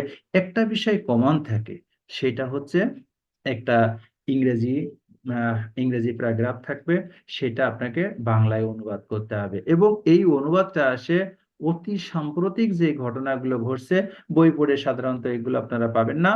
অতি স্বাভাবিক সাম্প্রতিক যেই সমস্ত আর্থিক খাত সংশ্লিষ্ট, আর্থিক বিষয় সংশ্লিষ্ট যে বিষয় থেকে সেইগুলোর একটা অনুবাদ এখানে দিয়ে দেয়। এই জন্য পরীক্ষার আগে যখন পরীক্ষা হবে তখন 1 মাস 2 মাস যদি আপনারা একটা ইংরেজি পত্রিকা নিয়মিত পড়েন, তাহলে দেখবেন ওই জায়গা থেকে অনুবাদ আপনার প্রমাণ চলে আসছে। তাহলে মোটামুটি আমরা অনেকেই হয়তো প্রশ্ন করতে চাচ্ছেন, চ্যাট বক্সে দেখছি এখন 21 আমাদের হ্যান্ড রেজ করছেন, আমরা প্রশ্নগুলোর উত্তর দিব। মিন টাইমে প্রায় 10টা বেজে গেছে। আমি এই জায়গাগুলোতে আমি আমি কথা বলে আমার কথা এই জায়গাতেই আমার কথা শেষ করব। এরপরে আপনারা আপনাদের কথা বলবেন। আমাদের চেয়ারম্যান স্যার যদি থাকেন, উনিও প্রশ্নগুলোর উত্তর দেবেন। আমাদের মডারেটর যারা আছেন ওনারাও কথা বলবেন, আপনাদের প্রশ্নগুলোর উত্তর দেব। তাহলে তাহলে আমরা এই জায়গাগুলোতে শেষ করি এখন আমার বক্তব্য। আপনারা সবাই ভালো থাকবেন, আমার কথা এখানে শেষ। সামনের দিকে আপনাদের সাথে দেখা হবে। এখন আমি বলি ফ্লোর ওপেন করে দেওয়ার জন্য, এবং সবাই যারা প্রশ্ন করতে চান তারা প্রশ্ন করবেন। সবাইকে অনেক অনেক ধন্যবাদ মনোযোগ দিয়ে আমার কথা শোনার জন্য। স্যার কোন ক্লাসের ম্যাথ বুক নিয়ে অঙ্ক করা যাবে না? ক্লাস 9-এরটা নিলে হবে কি? 7, 8, 9 এই স্ট্যান্ডার্ডের অতীতের যে প্রশ্নগুলো আছে সেটার স্ট্যান্ডার্ড যদি দেখেন 6, 7, 8, 9 এই স্ট্যান্ডার্ড থেকে প্রশ্নগুলো আসে। সহজ প্রশ্ন, খুব কঠিন প্রশ্ন আসে না। আহ, স্যার একটা কোয়েশ্চেন করতাম স্যার। গত বছর দেখলাম মাত্র 10 জন পাস করছে। তাহলে ফেল করার কারণটা কি স্যার? কোন কোন জায়গায় গ্যাপ? স্যার ওই আসলে যে কি বললাম সবাই আমরা সবাই খারাপ এখানে? এত এত ভালো ভালো স্টুডেন্টরা স্যার পরীক্ষা দেয়, আসলে কি স্টুডেন্টের সমস্যা না ওনারা পাস করায় না? স্যার এখানে 5 কোথায় নম্বর মূলত হলো সমস্যা? 50। আপনাকে বলি 5 নম্বর কত বলেন? 50। 50। এখন কথা হলো, for passing the exam I need to score minimum 50। এখন কথা হলো, if I could not score the 50 then what will be? I am fail. এখন কথা হলো প্রশ্ন কেমন হলো, প্রশ্ন সঠিক না বেঠিক এইটা নিয়ে আমার প্রশ্ন নাই, প্রশ্ন সহজ না কঠিন এইটা নিয়ে আমার প্রশ্ন নাই, অতীতে কি হয়েছে না হয়েছে আমি যদি ওই রিসার্চে যাই তাহলে কিন্তু কচ্ছপের মতো খরগোশের মতো অবস্থা। আমি হয়তো আমার ডেস্টিনেশনে আমার গন্তব্যে নাও যেতে পারি। আমার দ্যাটস নো ইস্যু। আমাদের চেয়ারম্যান মহোদয় বলছেন গতবার 10টা দিচ্ছেন, হয়তো এই বছর আপনাদের জন্য ওটা কল্যাণকর হতে পারে। গতবার 10, এই 10 হয়তো 100 মাল্টিপ্লাইড বাই 1000 হয়ে যেতে পারে, পারে কিনা? জি স্যার। না আমাদের গ্যাপটা কোন জায়গায় হবে এইটা মানে গ্যাপটা ধরার জন্য, যে আসলে এই জায়গায় ছাত্ররা ভুল করে সেই জন্য পাস করে না, এইটা মূলত ডেফিনিট জানার জন্য মূলত আমি কোশ্চেনটা। আমি প্রথম আপনাকে বলছিলাম ভ্যাটের যে অঙ্কটা থাকে, এই অঙ্কটা হয় অধিকাংশ ক্ষেত্রে প্র্যাকটিস ওরিয়েন্টেড। যেই সমস্ত মানুষগুলো পরীক্ষাতে পার্টিসিপেট করে এবং ওনাদের প্র্যাকটিক্যালি নলেজ ভালো আছে, প্র্যাকটিক্যাল বেশি বেশি করে আসে, তাদের পক্ষে অঙ্কগুলো অ্যাকুরেট করা সহজ হয়। Both the cases, for the bat, for the customs. কাজে আপনি যদি প্র্যাকটিসের সাথে বেশি ইনভলভ থাকবেন, দেখবেন আপনার এই পরীক্ষা প্রশ্ন উত্তরগুলো সহজ হয়ে গেছে, তখন পাশ করাও সহজ হবে। স্যার এবার কি স্যার এমসিকিউ আগে হবে না রিটেন হবে নাকি? এমসিকিউ রিটেন কখনো আগে হয়? এমসিকিউ তো পলিসিতে সেটা আছে, এমসিকিউ আগে হবে তারপরে রিটেন হবে। এমসিকিউ এমসিকিউ তো বাদ দেওয়ার একটা প্রক্রিয়া, তাই না? আমি 100 জন স্টুডেন্টকে পরীক্ষা নিতে পারছি না। এমসিকিউ মিন বাছাই পরীক্ষা। বাছাই পরীক্ষাতে এই জন্য বলি, আমরা বাছাই পরীক্ষা যে কি হবে এইটা 4টার ভিতরে একটাতে আমাকে টিক মার্ক দিতে হবে। যেহেতু এবার প্রশ্ন নেগেটিভ মার্কিং থাকবে কি থাকবে না উই ডোন্ট নো, যদি থাকে তাহলে তো আরো বড় ক্ষতির কারণ। এই জন্য আমাদেরকে যতটুকু পড়তে হবে that will be very much intensive. আমাদের একটা কথা আছে, যদি আপনি কোনো কিছুকে ভালোভাবে জানতে চান তার নিজস্ব পরিবেশে আপনাকে ঢুকতে হবে। এই আইনগুলোর নিজস্ব পরিবেশে যদি আপনি ঢুকতে পারেন তাহলে ওই ওই এমসিকিউ এর প্রশ্ন, ছোট ছোট প্রশ্ন থাকবে তো ওইগুলো জানা সহজ হবে। এই জন্য আইনে ডিটেইল আপনাকে ঢুকতে হবে। ডিটেইল ঢুকলে কোন জায়গা থেকে তো একটা প্রশ্ন আসবে, লিখিত একটা প্রশ্ন থাকলে তো যার নলেজ আছে 1 লাইন 2 লাইন লিখতে পারে, যার নলেজ নাই সে কি এমসিকিউর উত্তর দিতে পারবে? পারবে না। এই জন্য এমসিকিউ পাস করার জন্য আপনাদেরকে আইনগুলো একটু ডিটেইল পড়তে হবে এবং অভ্যন্তরে ঢুকতে হবে। এটা হলো ব্যাপার। স্যার আমার একটা প্রশ্ন ছিল স্যার। বলেন। আচ্ছা, বাজারে তো অনেক ধরনের বই পাওয়া যায়, আসলে কোন বইগুলো হলো এটার জন্য আমাদের সহায়ক হতে পারে?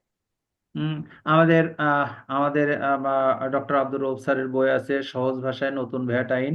আমাদের আবু সুফিয়ান সাহেবের বই লেখা আছে ভ্যাট গাইড। বেশি বই পড়তে গেলে আপনি পাজল হয়ে যাবেন।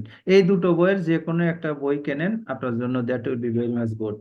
আর কাস্টমসের জন্য বলবেন কাস্টমস আইন, আব্দুল হাকিমের একটা বই, এটা এই দুটো বই কিনলে আমি মনে করি আপনাদের জন্য যথেষ্ট।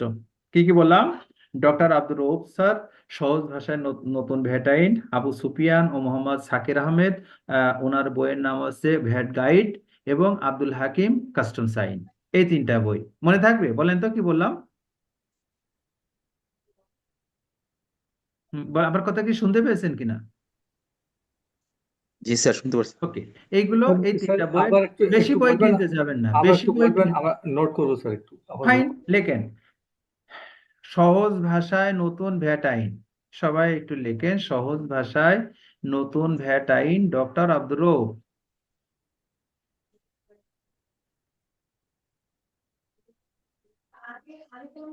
ঠিক আছে। দ্বিতীয় নম্বর হলো ভ্যাট গাইড। আমাদের দুজন কাস্টমসের অফিসার এটা লিখছেন আবু সুফিয়ান ও মোহাম্মদ সাকির আহমেদ। আবু সুফিয়ান ও মোহাম্মদ সাকির আহমেদ। সাকের না, উনি সম্ভবত দন্তসা দিয়ে লেখে, দন্তসা একার কয়েকার র, সাকির আহমেদ। ভ্যাট গাইড আবু সুফিয়ান ও সাকির আহমেদ। আগ্রহ রব স্যারের বইটাতে যেটা হয় সেটাতে কোনো কিছু যদি অস্পষ্ট থাকে, ব্যাখ্যা করা থাকে, ওনার নিজস্ব পর্যালোচনা লেখা থাকে, খবরদার আপনি কিন্তু মনে করবেন না এই পর্যালোচনা আইন। এই পর্যালোচনা হচ্ছে নিতান্তই ওনার, একান্তই ওনার নিজস্ব মতামত। উনি যেটাকে ভালো মনে করেছেন, দীর্ঘদিনের শিক্ষা অভিজ্ঞতা এবং প্রশিক্ষণ, সেটা থেকে উনি ওনার নিজস্ব মতামত লিখছেন। ওই পর্যালোচনা ওনার মতামত, ওইটাকে আইন ধরবেন না। যেটা আইনের লেখা আছে সুস্পষ্টভাবে আইন হিসাবে বলা আছে, বিধি হিসাবে বলা আছে, সেইটাই কেবল ধরবেন। হ্যাঁ, তো এই দুটো গেল ব্যাট। আর কাস্টমস এর হচ্ছে স্যার দ্বিতীয় লেখকের নামটা একটু বলবেন, আবু সুফিয়ান আর আবু সুফিয়ান ও Mohammad Sakir Ahmed. Sakir. Thank you sir, Sakir. Abu Sufiyan ও মোহাম্মদ সাকির আহমেদ। হ্যাঁ, আর কাস্টমস এর বই কিনবেন কাস্টমস আইন ও বিধি, আব্দুল হাকিম। ঠিক আছে, অনেকে হাত উঁচু করেছেন। আমাদের বিজের কে আছেন, সবাইকে যদি একটু সুযোগ করে দেন। সাজেদুল সাহেব মনে হয় আছেন, আপনি একটু দেখেন কে কে হাত, অনেকে হাত উঁচু করেছেন, কে কে প্রশ্ন করতে চান। আপনি একটু কোঅপারেশন করেন, সবাইকে একটু সহযোগিতা করেন প্রশ্নগুলো করবার জন্য। আগে তো স্যার ইয়ে ছিল না, এমসিকিউ ছিল না, এমসিকিউ এবার কি নতুন করে অ্যাড করে এবার পাঠান? পলিসিতে এটা হয়েছে, এবার এমসিকিউ করা হয়েছে, হয়তো এমসিকিউ হতে পারে। স্যার এখনো পর্যন্ত কাস্টমস যেটা আইনের সেটা বইটা একটু আবার MCQ বলবেন? স্যার, এমসিকিউ তে কি নেগেটিভ মার্কিং কনফিউজিং অপশন থাকতে পারে? এখনো কনফার্ম না, ওইটা বলা হয়নি, থাকবে কিনা বলা হয়নি। হয়তো যদি পরবর্তীতে জানা যায় আমরা সেটা শেয়ার করব। মানে এখনো শিওর না, মানে এমসিকিউ না রিটেন হবে, মানে রিটেন এমসিকিউ নিয়ে হবে, এটা এমজি পলিসি হলো, এমসিকিউ হবে, রিটেন হবে। এইটা ধরে নিয়ে আমাদেরকে সামনে আগাতে হবে, মানে যদি আইনে পরিবর্তন না হয়। কবে প্রকাশ করা এক্সামটা হবে কি একদিনই হবে নাকি না দুই না, দিনে হবে? একদিনে কি পরীক্ষা, আপনি রিটেন নেবেন, এমসিকিউ নেবেন, তো নেওয়ার পরে তো রেজাল্ট দেওয়া লাগবে নাকি? যেটা যেটা হয় নর্মালি, আগে তো কখনো হয়নি, এবার প্রথম। তার মানে আপনি প্রথম কি করবেন, আপনি প্রথম এমসিকিউ দিবেন। এমসিকিউ দেওয়ার পরে হয়তো 10,000 পরীক্ষা দিল, পাশ করলো 5,000, তাহলে 5,000 বাদ, ওই 5,000 will seat for the written, নাকি? বাস্তবতা তো সেটাই। স্যার দুইটাই কি সেন্টার চট্টগ্রামে হবে নাকি আমাদের ঢাকায় ডিভিশনে হতে পারে না, পরীক্ষা? পরীক্ষা তো এখনো পর্যন্ত সমস্ত পরীক্ষা চট্টগ্রামে হয়। এবছরও হয়তো যেহেতু একাডেমি চট্টগ্রামে যাবেন, যারা চট্টগ্রামের মানুষ আছেন তারা ঢাকার তাহলে মানুষকে রিসিপশন দেবেন। এমসিকিউ ডিটেল তাহলে কি আলাদা হতে পারে, হবে? মানে কোথা থেকে ভ্যাট কাস্টমস কত থেকে কত একটু যদি জানাইতে। আমি লিখে দিচ্ছি, কিন্তু কাস্টমস 25 নাম্বার থাকবে, ব্যাটে 40 নাম্বার থাকবে, আমদানি রপ্তানি ফরেন ট্রেডে 15 নম্বর থাকবে, স্যার 25 নম্বর ভ্যাট থাকবে। এক্সামে স্যার ভ্যাট এক্সামে এমসিকিউ এর ক্ষেত্রে না না, এমসিকিউ তো এরকম ভাগ নাই। এমসিকিউ কিভাবে প্রশ্ন হবে এটা তো প্রথম, হয়তো ওইভাবে একটা অনুমান করেই তারা করবে, ওইভাবে রেশিও করেই করবে। স্যার ভ্যাট আর কাস্টমস এক্সামে আইনের বইয়ের নামটা আবার একটু বলবেন প্লিজ। কোনটা? স্যার কাস্টমসের বইয়ের কাস্টম আইন ও লেখক বিধি, কাস্টমস আইন ও বিধি, আব্দুল হাকিম। এই বইটা কেন করলাম, এই বইটা মোটামুটি নির্ভুল, অধিকাংশ গাইড বইগুলো ভুলে ভর্তি থাকে, কিন্তু এই যে 3টা বইয়ের কথা বললাম বাজারে, এই 3টা বই মোটামুটি নির্ভুল আছে এবং আইনগুলো আপডেট করা আছে। আব্দুল হাকিমের বইটা যদি কিনেন, সেই জায়গাতে আপনি আপডেটেড আমদানি নীতি আদেশও পাবেন, আপডেটেড রপ্তানিও পাবেন, ওইটার ভিতরে আপডেটেড ফরেন এক্সচেঞ্জ গাইডলাইন 1947 পাবেন। ওই বইটা কিনলে দ্বিতীয় নতুন করে আপনাকে আমদানি নীতি আদেশ কেনা লাগবে না, রপ্তানি নীতি কেনা লাগবে না, ফরেন এক্সচেঞ্জ গাইডলাইনও কেনা লাগবে না। ঠিক আছে? স্যার আসসালামু আলাইকুম। আসলাম।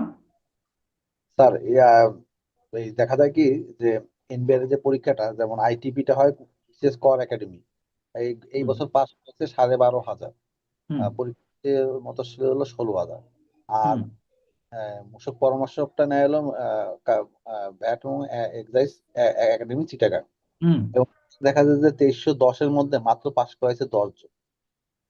মানে এইখানে স্যার মানে দেখা যায় যে তাদের তো স্যার মোটিভই তো নাই পাস করার।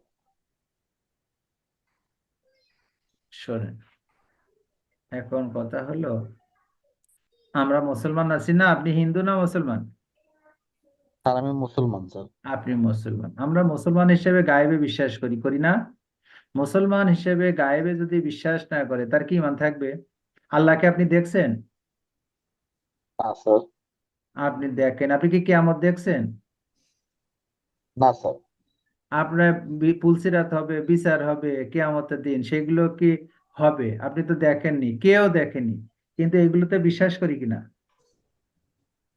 জি বিশ্বাস স্যার। করি। কিছু মানুষ আছে আবার বিশ্বাস করে না, আছে না? অনেক লোক আছে নাস্তিক যারা আছে, তারা কি বিশ্বাস করে? না স্যার।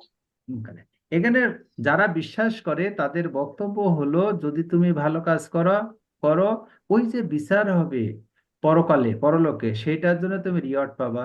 যদি তুমি খারাপ কাজ করো, তুমি পানিশমেন্ট পাবা।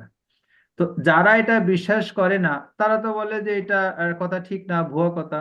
তো যারা বিশ্বাস করে তাদের বক্তব্য হলো, ভাই যদি ভুয়া হয় তাহলে তো আমার কোনো সমস্যা নাই, আমি তো পার পেয়ে যাব। যদি আমাদেরটা সঠিক হয়, এই বিচার হয়, তোমার পরিণতি কি হবে?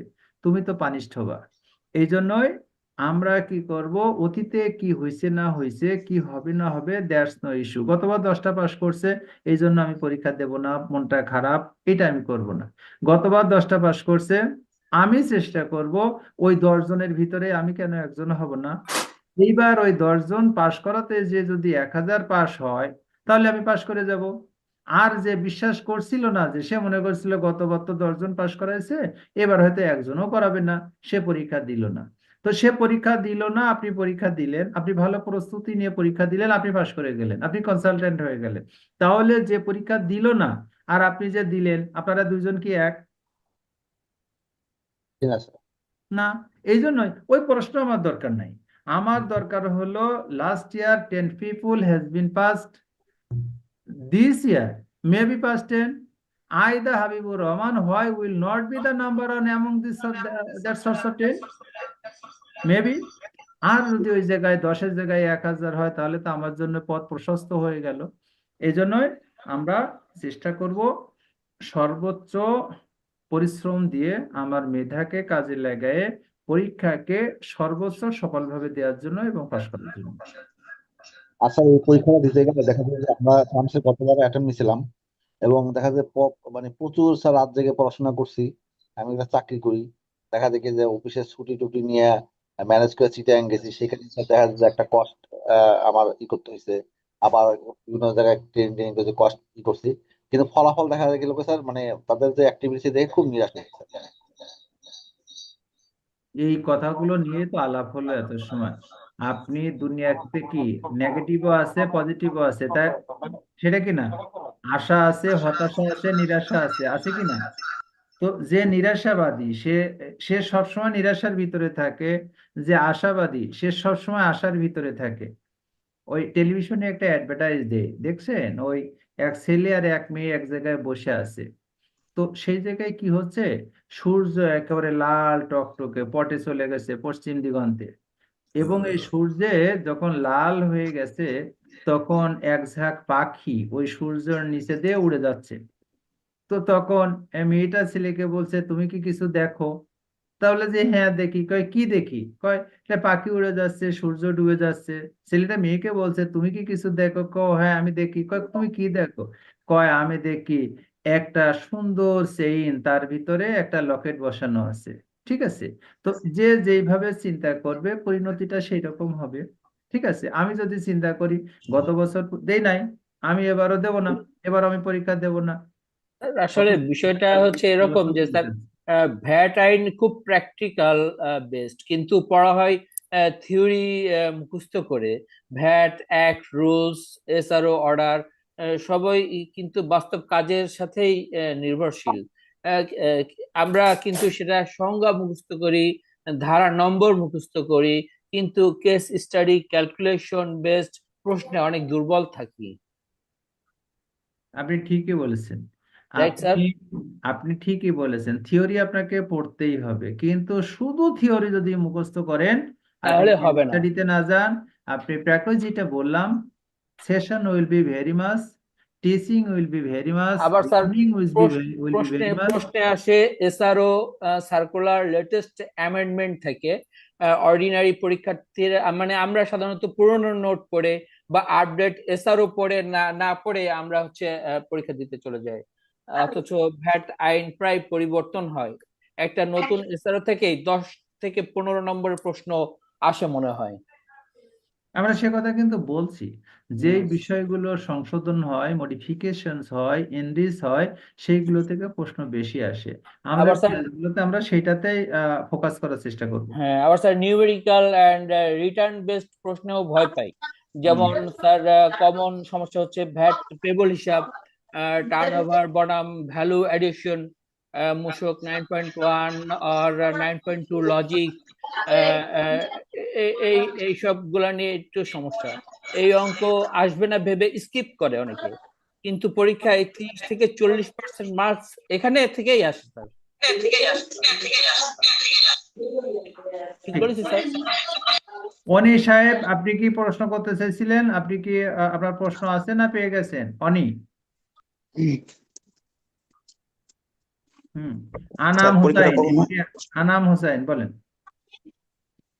আসসালামু আলাইকুম আসসালাম।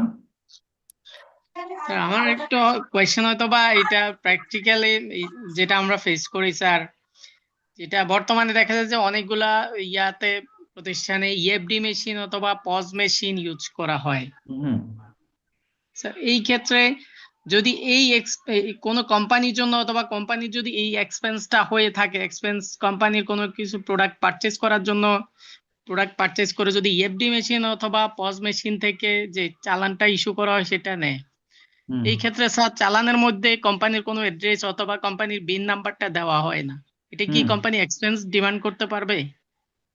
আমাদের আইনের বিধান হলো, শোনেন, আমরা আজকে কিন্তু একটা উদ্দেশ্য নিয়ে আসছি। আমরা বলছি আজকে এই ধরনের প্রশ্নে আমরা যাব না, আমাদের সামনে একটা পরীক্ষা আছে, ওই পরীক্ষায় পাশ করতে গেলে আমাদের করণীয় কি সেইগুলো নিয়ে আলাপ করব। তারপরে আপনি যখন, যেহেতু আপনার অন্যদেরকে সবাই বলবো অন্য প্রশ্ন, ওই ধরনের প্রশ্ন করবেন, আর যেহেতু আপনি প্রশ্নটা করে ফেলছেন আপনার উত্তরটা দেওয়া ভালো। আমাদের আইনের বিধান হলো, আপনি যদি মূসকের পরিণতি পেতে চান, রিয়াদ পেতে চান, সুবিধা নিতে চান, ডেফিনেটলি ইএফডি মেশিনে আপনার বিন নম্বর লেখা থাকতে হবে। এখন যদি ওইটা বিন নম্বর লিখে নিয়ে আসেন, আপনি স্টারে গেলেন, স্টারে যে আপনি 1000 টাকার খাবার কিনলেন, খাবারের বিল করার আগে আপনি যদি ওনাকে বলে দেন, ভাই আমার বিল নম্বর এটা, আপনি ইনসার্ট করে দেন, সে যদি আপনার বিলের ভিতরে ইনসার্ট করে দেয় আপনি বেনিফিট পাবেন, না হলে পাবেন না। এটা হলো আইনের বিধান। এটা নিয়ে আমরা পরে ক্লাসে ডিটেল আলাপ করব। ঠিক একটু আছে? এড করি স্যার, এখন ওদেরকে রিকোয়েস্ট করলে ওরা বিন নাম্বারটা এটা তো দিতে বললাম চায় না। This is the issue of the practice. এই প্র্যাকটিস নিয়ে কথা বললে আমরা একাডেমিকে আমাদের যে গুড ওইটাতে পিছিয়ে যাব। হ্যাঁ, আমরা তো করি ওই সমস্যা তো শুধু আপনার না, এনবিআর এর চেয়ারম্যানও আছে, উনি বলছে গত একটা মিটিং আমাদেরকে বলছিল আমি এত মিষ্টি কিনলাম, কই কোনো মিষ্টির দোকান তো আমাকে 6.3 দিল না। ঠিক আছে? তো ব্যাপারটা হলো এইটা। তো মিষ্টির দোকানে তো ইএফডি থাকা উচিত, রেস্টুরেন্টে তো ইএফডি মেশিন থাকা উচিত নাকি, উচিত কিনা? Sure sure sir. ও হয় না তো আপনাকে ওইটাই দিচ্ছেন না, তারপরে তো আপনি বলছেন কি যে আমাকে মূসক নম্বর লিখে দিতে হবে। ডিফিকাল্ট স্যার যেটা বললেন, আস্তে আস্তে আপনাদের মতো মানুষ যখন আসবে যারা এই স্যার আড়ং এর মতো স্বনামধন্য কোম্পানিও কিন্তু ওই জিনিসটা দেয় না, ওরা বলে যে আপনার বিন নাম্বার এখানে দেওয়ার সুযোগ নাই। রাইট রাইট, এইগুলো দায়িত্ব কর কর্তৃপক্ষের। কর্তৃপক্ষ কি আমাদের সেকশন 78 আইনে সেটা জি, বলেছে, আমরা আসসালামু সেটাই আলাইকুম বলবো। আসলাম। স্যার, আমাদের যে অ্যাডমিশন প্রসিডিউর সম্পর্কে একটু বললে ভালো হতো। অ্যাডমিশন প্রসিডিউর আসলে কর্তৃপক্ষ জি আছে, ওনারা স্যার বলবেন। স্যার স্যার আসসালামু আলাইকুম। বলেন। আসলাম, হ্যাঁ। স্যার আপনার স্ক্রিনটা ওইগুলো যদি নিয়ে লক বললে ভালো করতেন, হতো স্যার। আমি একটু শেয়ার করতাম, আমাদের অ্যাডমিশন প্রসিডিউর একটু সবার সাথে শেয়ার করতাম sir please. Right, ball. Sir স্ক্রিনটা আপনার শেয়ারটা স্টপ করবেন প্লিজ, আমি একটা স্ক্রিন শেয়ার করবো প্লিজ। আমি আমি আমি স্টপ করে দেবো, তাই না? একটু Yes, sir. লাইনে থাকবেন। ওকে, আমি স্টপ করে দিছি।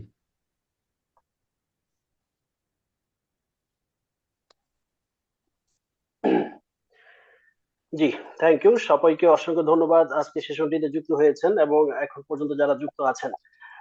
তবে আমাদের এই যে কোর্স আমরা অফার করব ভেট কনসালটেন্ট এক্সাম প্রিপারেশনের জন্য, সেটা সম্পর্কে আমি একটু শর্টলি বলছি।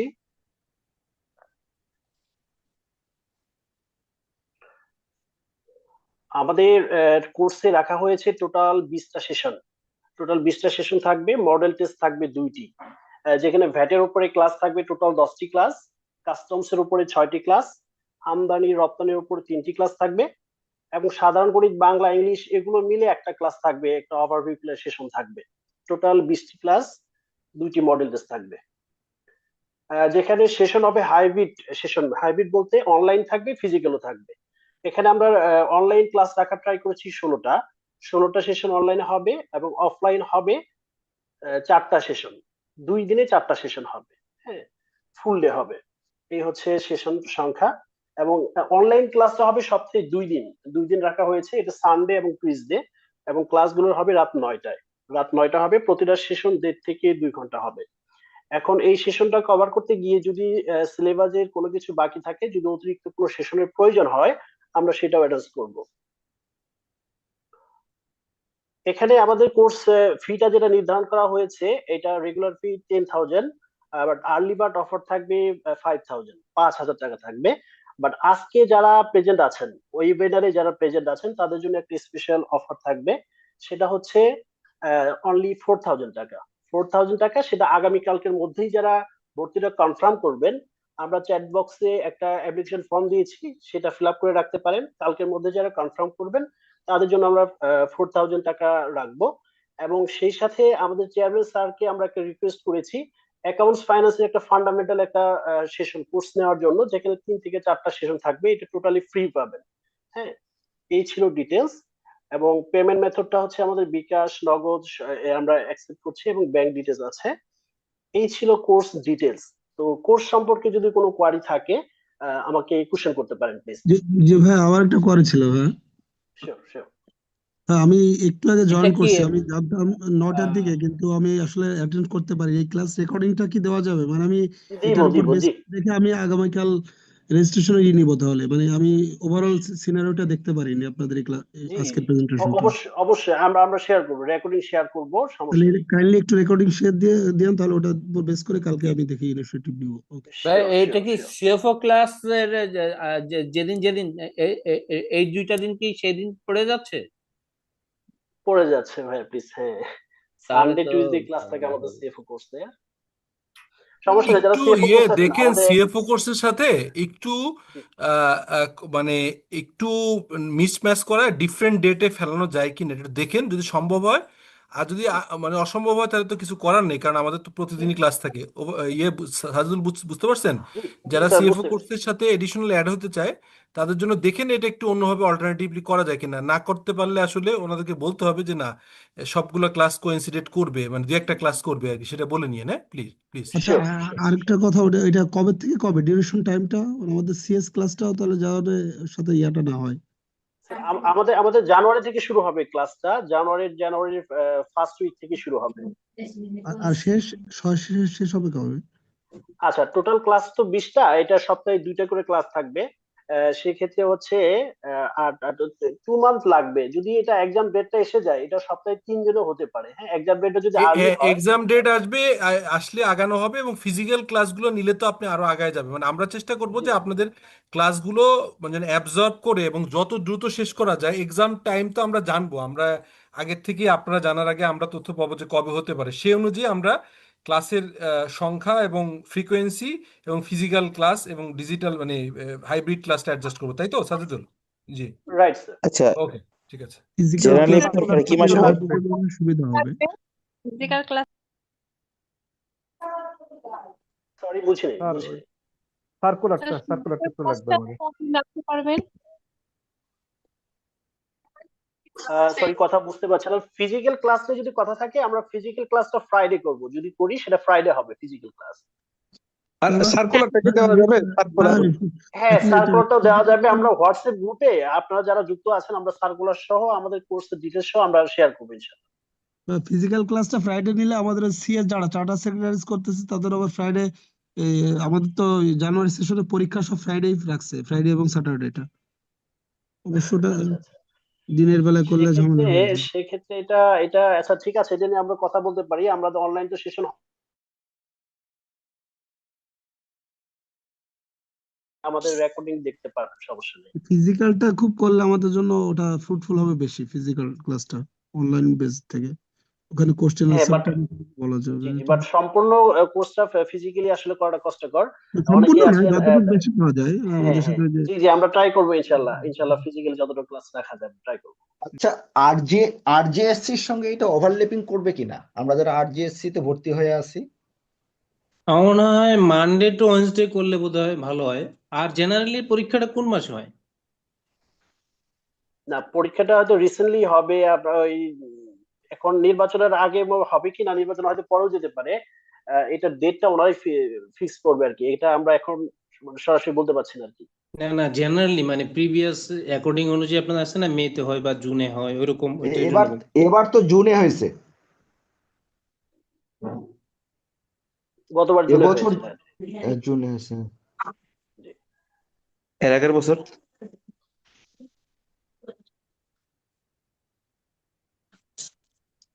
আচ্ছা, আমাকে একটু বলবেন যে আরজেএসসি, আমরা যারা আরজেএসসি তে ভর্তি হয়ে আছি তাদের সঙ্গে কি এই আচ্ছা, ক্লাসটা কি ওভারল্যাপিং করবে কিনা? না না না, করবে না, করবে না। আজ এই ক্লাসটা বুধবারে হচ্ছে তো করবে না।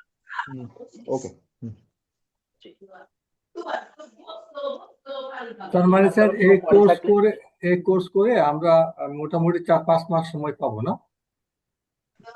জি, যদি জুনে হয় তাহলে টাইম পাচ্ছেন, 5-6 মাস টাইম পাচ্ছেন যদি জুনে এক্সামটা হয়। আচ্ছা, আসসালামু আলাইকুম। আসসালামু আলাইকুম। জি, ওয়ালাইকুম আসসালাম, শুনতে পাচ্ছি। আমার একটা প্রশ্ন ছিল। আচ্ছা, আমি তো এখনো অ্যাপ্লিকেশনই করি নাই অবশ্যই ইয়ার জন্য, সেটা লাস্ট ডেট 31 বা সম্ভবত ডিসেম্বর। জি। তো এর মধ্যে তো অ্যাপ্লিকেশনটা করে ফেলতে হবে আগে। হ্যাঁ, এটা অ্যাপ্লিকেশন অ্যাপ্লিকেশনটা অবশ্যই কি করতে অনলাইনে হবে। না অফলাইনে করতে হবে? এটা আপনাকে অনলাইনে করতে হবে। অনলাইনে করে আবার কুরিয়ারে ডাকযোগে তাদেরকে পাঠাতে হবে। 31 ডিসেম্বরের মধ্যে পাঠাতে হবে। অনলাইনে করতে হবে, দেন হচ্ছে আপনাকে কুরিয়ারে করতে হবে ডকুমেন্ট সহ। ডকুমেন্ট সহকে চিটাগংগে দিতে হবে না ঢাকা এনবিআর দিলে হবে? না না, এটা হচ্ছে চিটাগংয়ে আপনাকে কুরিয়ার করতে হবে। Customs, VAT and customs excise যে আছে ওখানে করতে হবে। আচ্ছা আচ্ছা। সার্কুলারটা পড়লে সব ক্লিয়ার হয়ে যাবে। সার্কুলারটা একটু দিয়ে দিন। জি জি, আমরা সার্কুলারটা দিয়ে দিব, ওখানে ডিটেইলস লেখা আছে প্রসিডিউর। আচ্ছা, আমার তো অনেক আগে অ্যাপ্লাই করা আছে টোটাল প্রসিডিউর মেনটেন করে। এখন তারা পাইছে কিনা এটা কনফার্মেশন তারা দেয়? কনফার্মেশনটা হচ্ছে এইভাবে মেবি দেয় না। যখন হচ্ছে এক্সামের ইয়াটা হবে তখন হয়তো মেসেজ দিবে আপনাকে ফাইনাল। হ্যাঁ, ওরা রিসিভ করছে কিনা এটার কনফার্মেশন দেয় না। কারণ আমি তো টোটাল প্রসিডিউর মেনটেন করে যে ফর্ম 18 ওদের ফর্ম ফিল আপ করে এইভাবে দিচ্ছি ওই টোটাল ওরা রিসিভ করছে, কনফার্মেশন পাওয়া যাবে যদি আপনি পোস্ট অফিসে রেজিস্ট্রেশন করে দেন আর কি। মানে আপনি যেটা রেজিস্ট্রেশন করবেন তাহলে আপনি রিসিপ্টটা আমি পাচ্ছেন। পোস্ট অফিসে এই করে রেজিস্টার করে দিচ্ছি ওভারঅল। ওনাদের কাছ থেকে তথ্য পাওয়া যাবে যে ওনারা দিয়েছে কিনা, এটা ওনাদের কাছ থেকে তথ্য আপনি নিতে পারবেন, ট্র্যাকিংটা করতে পারবেন।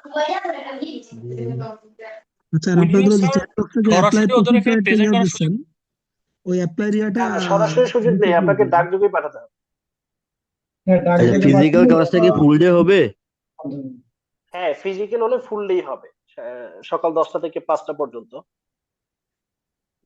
পোস্ট অফিস না কুরিয়ার করে দিলে হবে? চিঠিগুলো এটা কি না সরকারি পোস্ট অফিসের মাধ্যমে দিতে হবে?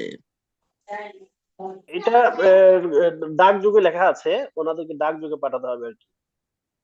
না, এটা ডাক যোগে পাঠাতে হবে। হ্যাঁ, কুরিয়ারে পাঠাইছিলাম, কুরিয়ারে হয়ে যায়। না, ডাক যোগেই পাঠাতে হবে, অন্য কোনো এক নাই ওটাই। না, ওনারা ডাকযোগে, সার্কুলার ডাকযোগেই লেখা আছে, যোগেই পাঠাতে হবে। হ্যাঁ, হ্যাঁ। আচ্ছা, আর একটা দেখলাম আপনাদের চ্যাট বক্সে অনলাইন অ্যাপ্লাই এর একটা ইয়া পাঠিয়েছেন, দিয়েছেন। জিপিও থেকে পাঠালে ট্র্যাকিং নাম্বার পাবেন, ট্র্যাক করতে পারবেন অ্যাপ্লিকেশনটা। আচ্ছা, ঠিক আছে, ওকে, ধন্যবাদ। জি, এই জন্য কোশ্চেন করছিলেন চ্যাট বক্সের বিষয়ে। হ্যাঁ, চ্যাট বক্সে যে অনলাইন অ্যাপ্লাই ফর্মটা ওটা আপনারা আমার নিচে একটু দিয়ে দিয়েন পেজে, অ্যাপ্লিকেশন ইয়াটা। সার্কুলারটা একটু দিয়ে দিন, সার্কুলার। না, সার্কুলার না, ওই যে অ্যাপ্লিকেশনের ইয়াটা। হ্যাঁ, আমি চ্যাট বক্সে দিয়েছি, এবং যারা হোয়াটসঅ্যাপ গ্রুপে আছেন হোয়াটসঅ্যাপ গ্রুপে আমরা দিব, সমস্যা নেই। হ্যাঁ, চ্যাট গ্রুপে বক্সে দিয়ে দিন। হুম, জি জি জি ওকে। জি। আর কোনো কোয়ারি আছে কিনা আমাদের কোর্স সম্পর্কে? আমাদের স্যাররা আছেন, যদি স্যারের কাছে কোনো যদি কোয়ারি সম্ভব হয় অ্যাপ্লিকেশন ফরম্যাটটাও কি দেওয়া সম্ভব কিনা ইয়েতে হোয়াটসঅ্যাপ গ্রুপে? আচ্ছা, এটা আমরা দিব। আমাদের একটা শর্ট ভিডিও আছে, হ্যাঁ, কিভাবে অনলাইনে করবেন এটার ভিডিও আছে, আমরা ট্রাই করব ভিডিও সহ দেওয়ার জন্য। জি প্লিজ। জি। আর আমি আমার নাম্বারটাও দিচ্ছি, চ্যাট বক্সে দিচ্ছি, যদি কেউ না পেয়ে থাকেন আমাকে ইনবক্সে মেসেজ দিবেন হোয়াটসঅ্যাপে, আমি ইনশাআল্লাহ ট্রাই করব শেয়ার করার জন্য। আমি নাম্বারটাও শেয়ার করছি। ওকে, থ্যাংক ইউ। ভাই, আপনার নামটা কি একটু বলবেন, আপনার নামটা? জি, আমি সাজিদুল ইসলাম। জি, সাজিদুল ইসলাম।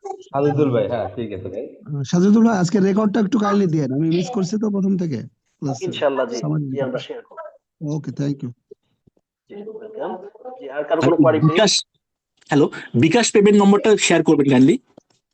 আচ্ছা, আমি চ্যাট বক্সে ওটা দিচ্ছি, বিকাশ পেমেন্টটা দিচ্ছি।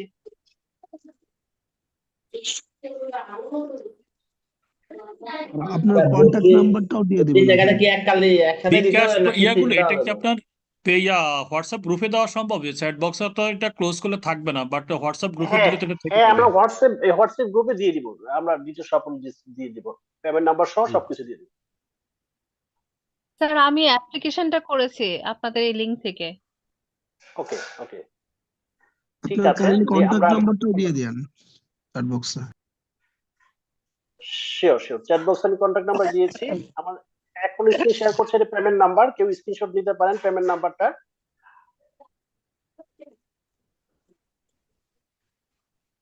আসসালামু আলাইকুম। জি, বস, আমি একটা ফোন করব। জি জি প্লিজ। জি, আপনি আমাদেরকে সিকোয়েন্স অনুযায়ী হাত তোলো। অ্যাপ্লিকেশন এবার করলো। এখানে অর্গানাইজেশন একটু এটা আমি একটু করছি।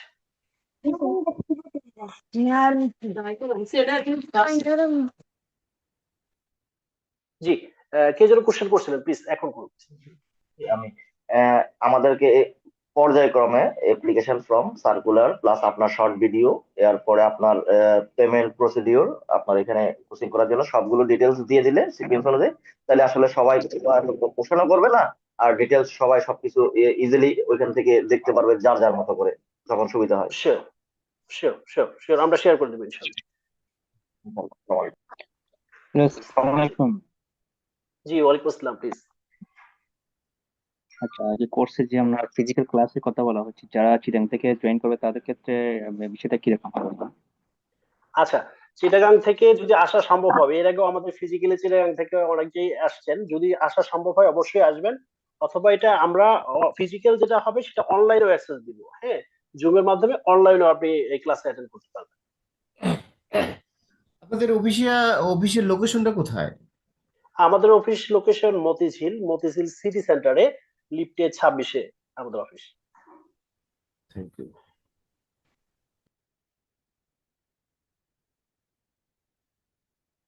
জি প্লিজ, আর কারো কোনো কোয়ারি প্লিজ?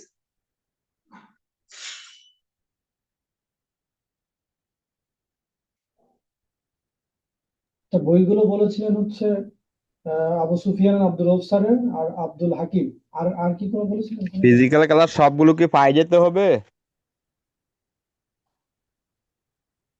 সরি বুঝিনি ভাইয়া, মমিন ভাইয়া বুঝিনি। হ্যাঁ, ফিজিক্যাল ক্লাস যে 4টা ফিজিক্যাল ক্লাস নিবেন, স্যারের কি পাই হ্যাঁ, যেতে হবে? আমরা ট্রাই করব ফ্রাইডেতে, কারণ সবার জন্য ভালো হবে। তারপরে যদি পাই যেতে ভালো হবে, কারণ অনেকে তো চাকরিজীবী এটি আছে বেশিরভাগই, জি জি পাই হলে বেটার। জি ফ্রাইডে আমরা ট্রাই করবো রাখা। ফ্রাইডে আছে হলে সাজেদুল বিকাল ভাই। সেশন দেখেন, কারণ আমাদের যারা সিএস আছে এদের আবার ফ্রাইডে পরীক্ষা পড়ে, ফ্রাইডে স্যাটারডে। স্যার আপনাদের ফ্রাইডেতে স্যাটারডে মনে হয় বেশি ভালো, কারণ কি স্যাটারডেতে আমরা লং ডে টাইম পাবো, তো ফ্রাইডেতে জুমার নামাজ থাকে, স্যাটারডে ওটা থাকে না। ওকে ওকে, সমস্যা নেই, আমরা তাহলে স্যাটারডে করতে পারি। আর সিএস এর পরীক্ষা যিনি বলছিলেন, আপনাদের পরীক্ষা কখন হয়ে থাকে? এটা সকালে? আমাদের শুক্রবারে এখন ভাই ওটা ইয়াটা দেখতে হবে, পরীক্ষার ইয়াটা করবে তখন। আচ্ছা আমাদের ইয়া দিচ্ছে আচ্ছা, পরীক্ষার টাইমটা। সমস্যা নেই, আমরা নোট রাখছি। সবার জন্য ফ্লেক্সিবল হয় যেরকম হবে, আমরা ইনশাআল্লাহ ট্রাই করবো সবারটা ফিল আপ করার জন্য। হ্যাঁ, ওটা করলে ভালো হয়, কারণ এই যে পরীক্ষার ইয়াটা আমার হচ্ছে এই যে সিএস এর পরীক্ষার ইয়া আমাদের টাইমটা দিয়েছে সকাল সেশনে, বিকাল সেশনে আপনি ফিজিক্যাল দিতে পারেন। আচ্ছা ঠিক আছে, আমরা নোট রাখছি, আমরা ফাইনালি অ্যানাউন্স করবো আর কি এটা কি করা যায়। হ্যাঁ ঠিক আছে, ওকে ওকে ওকে, থ্যাংক ইউ। যে আর কারো কোয়ারি প্লিজ?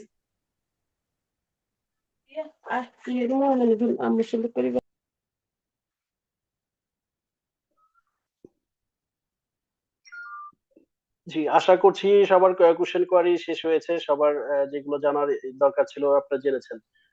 জি, কারো কোনো কোয়ারি আছে? হাফিজুর জি রহমান স্যার কিছু যাচ্ছে। আমার একটা কোয়ারি ছিল। স্যারের দুইটা ডিভাইস অন করা আছে মেবি, একটা ডিভাইস একটু অফ করে আরেকটা দিয়ে কোশ্চেন করতে হবে প্লিজ।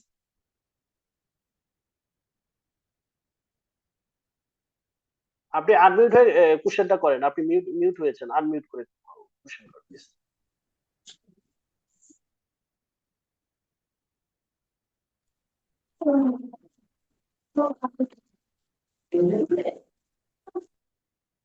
হ্যালো, জি প্লিজ, শুনতে পাচ্ছি। সেটা হচ্ছে যে বিভিন্ন ইয়ারের যে ভ্যাট কনসালটেন্টের কোশ্চেন গুলো আসছে, এগুলো কি এখানে কি শেয়ার করা যাবে? হ্যাঁ, এটা আমরা করতে পারবো, সমস্যা নেই, আমরা করে দেবো ইনশাআল্লাহ। তখন মনে হয় আমাদের কিছু বেসিক ক্লিয়ার হবে যে আমরা কিভাবে প্রিপারেশন নিতে পারবো এইটা। জি জি জি, আপনার আইডিয়া পেয়ে যাবেন। হ্যাঁ, এটা আমরা দিব সমস্যা নেই। আমার মনে হচ্ছে এটা যদি আপনার হোয়াটসঅ্যাপে যদি শেয়ার করেন, দেন আমরা আমাদের ইয়েটা একটু। হ্যাঁ, হোয়াটসঅ্যাপ গ্রুপ আছে আমাদের, সমস্যা নেই, গ্রুপে আমরা পেয়ে যাবো। ঠিক আছে থ্যাংক ইউ, আমার এটাই ছিল কোশ্চেন। জি জি, থ্যাংক ইউ। আচ্ছা, একটা প্রশ্ন ছিল আমার, ওই ফর্ম যখন ফিল আপ করবো, তো ওটা কি কোনো পেমেন্ট করতে হয় ওখানে নাকি না? হ্যাঁ হ্যাঁ, একটা পেমেন্ট, আপনাকে 1000 টাকার পেমেন্ট ড্রাফট করতে হবে ব্যাংকে। হ্যাঁ, ব্যাংকে পেমেন্ট করতে হবে, সেটা ড্রাফট কপি আপনাকে ওখানে ইয়াতে অ্যাডজাস্ট করতে হবে, অনলাইনে অ্যাডজাস্ট করতে হবে, এবং যখন কুরিয়ার করবেন ওই ফিজিক্যাল যে পেমেন্ট রিসিপ্টটা সেটা আপনাকে পাঠাতে হবে। ওই ড্রাফট সহ পাঠা যাবে? জি। আচ্ছা, আরেকটি জিনিস, আমি আমি মনে করেন এবার আপনার ফর্ম ফিল আপ করলাম, কিন্তু পরীক্ষা দিলাম না, কোনো সমস্যা নাই তো? যদি না সমস্যা হয়, যদি না দিতে পারলাম? না না না, প্রবলেম আপনাদের দিতে পারবেন না, সমস্যা নেই, ওটা সমস্যা নেই। আসসালামু আলাইকুম। জি, ওয়ালাইকুম আসসালাম। আমার একটা প্রশ্ন ছিল, সেটা হচ্ছে আমি অনলাইনও করেছি, আবার এই ডাকযোগেও পাঠিয়েছি, কিন্তু অনলাইনে এটা আমার কাছে পরিষ্কার না যে কমপ্লিট হয়েছে কিনা। সেক্ষেত্রে কি শুধু ডাকযোগে যেটা ওইটা দেখে কি ওটা কনসিডার করবে, নাকি দুটোই না ঠিক? না, অবশ্যই অনলাইনে করতে হবে, অনলাইনে করতে অনলাইনে হবে। করেছি কিন্তু ভ্যাটে তো একটু এদিক ওদিক হলে ওই ইয়েতে ঢোকা যায় না, কিছু প্রবলেম হয়। আর এখন তো একটু ওটা জ্যাম, মানে এখন সবাই তো অ্যাপ্লিকেশন করছে, এখন একটু প্রবলেম হচ্ছে। সেই ক্ষেত্রে যদি মানে আমার ধারণা হয়েছে, কিন্তু যদি কোনো প্রবলেম হয় সেই ক্ষেত্রে আমরা কি করবেন, কি না, বিবেচনায় প্রবলেম নেবেন? বলতে আপনি কোনো এক্সপার্টকে মানে যে যার এক্সপিরিয়েন্স আছে তাকে একটু দেখাতে পারেন আপনার অ্যাপ্লিকেশনটা হয়েছে কিনা। হ্যাঁ, সমস্যা নেই, বা আমাদের নাম্বার দেওয়া আছে, আপনি আমাদের সাথে যোগাযোগ করলে আমরা কনফার্ম করে দিব যে এটা হয়েছে কিনা। হ্যাঁ, ওখানে বোঝা আচ্ছা। যায় আর কি যে হয়েছে কিনা। হ্যাঁ, ও আচ্ছা আচ্ছা না, আচ্ছা, এটা ঠিক আছে। সাবমিটেড হয়েছে কিনা, সাবমিটেড তো দেখা যায়। সাবমিট হ্যাঁ হ্যাঁ, নিয়েছে, কিন্তু ওর মধ্যে কোনো ভুল টুল আছে কিনা? না, না না, ভুল সাবমিট হলে থাকলে আর সমস্যা সাবমিট হয় না। ভুল থাকলে সাবমিট নেবেই না। আচ্ছা, জি। না আমারটা সাবমিট নিয়েছে। হ্যাঁ, সাবমিটেড হলে ডান। থ্যাংক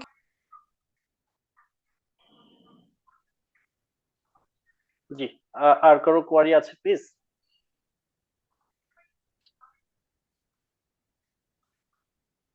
কারো কোয়ারি না থাকলে আমরা হয়তো শেষ করে দিব, অনেক রাত হয়েছে। যদি কোনো কোয়ারি না থাকে, আমাদের স্যার কিন্তু আছেন আমাদের সাথে, স্যারের কাছে কোনো কোয়ারি থাকলেও বলতে পারেন।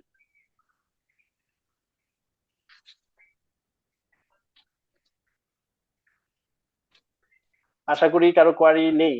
তো স্যার শুনতে পাচ্ছেন তো? হ্যাঁ, আমি শুনতে পাচ্ছি। জি স্যার, স্যারকে অসংখ্য ধন্যবাদ, স্যারের মূল্যবান সময়টুকু শেয়ার করেছেন আমাদের সাথে। তবে আমরা আশা রাখি আমাদের সাথে যারা যুক্ত হয়েছেন ইনশাল্লাহ আমরা একটা কোর্স রান করতে পারবো। ইনশাল্লাহ কোর্সে সবার সাথে দেখা সাক্ষাৎ হবে স্যার। সবাই ভালো থাকবেন, তাহলে আজকে এই জায়গায় শেষ করি নাকি? জি স্যার, জি, আল্লাহ হাফেজ। Thank you sir. জি, আল্লাহ হাফেজ। সবাইকে অসংখ্য ধন্যবাদ। আসসালামু আলাইকুম।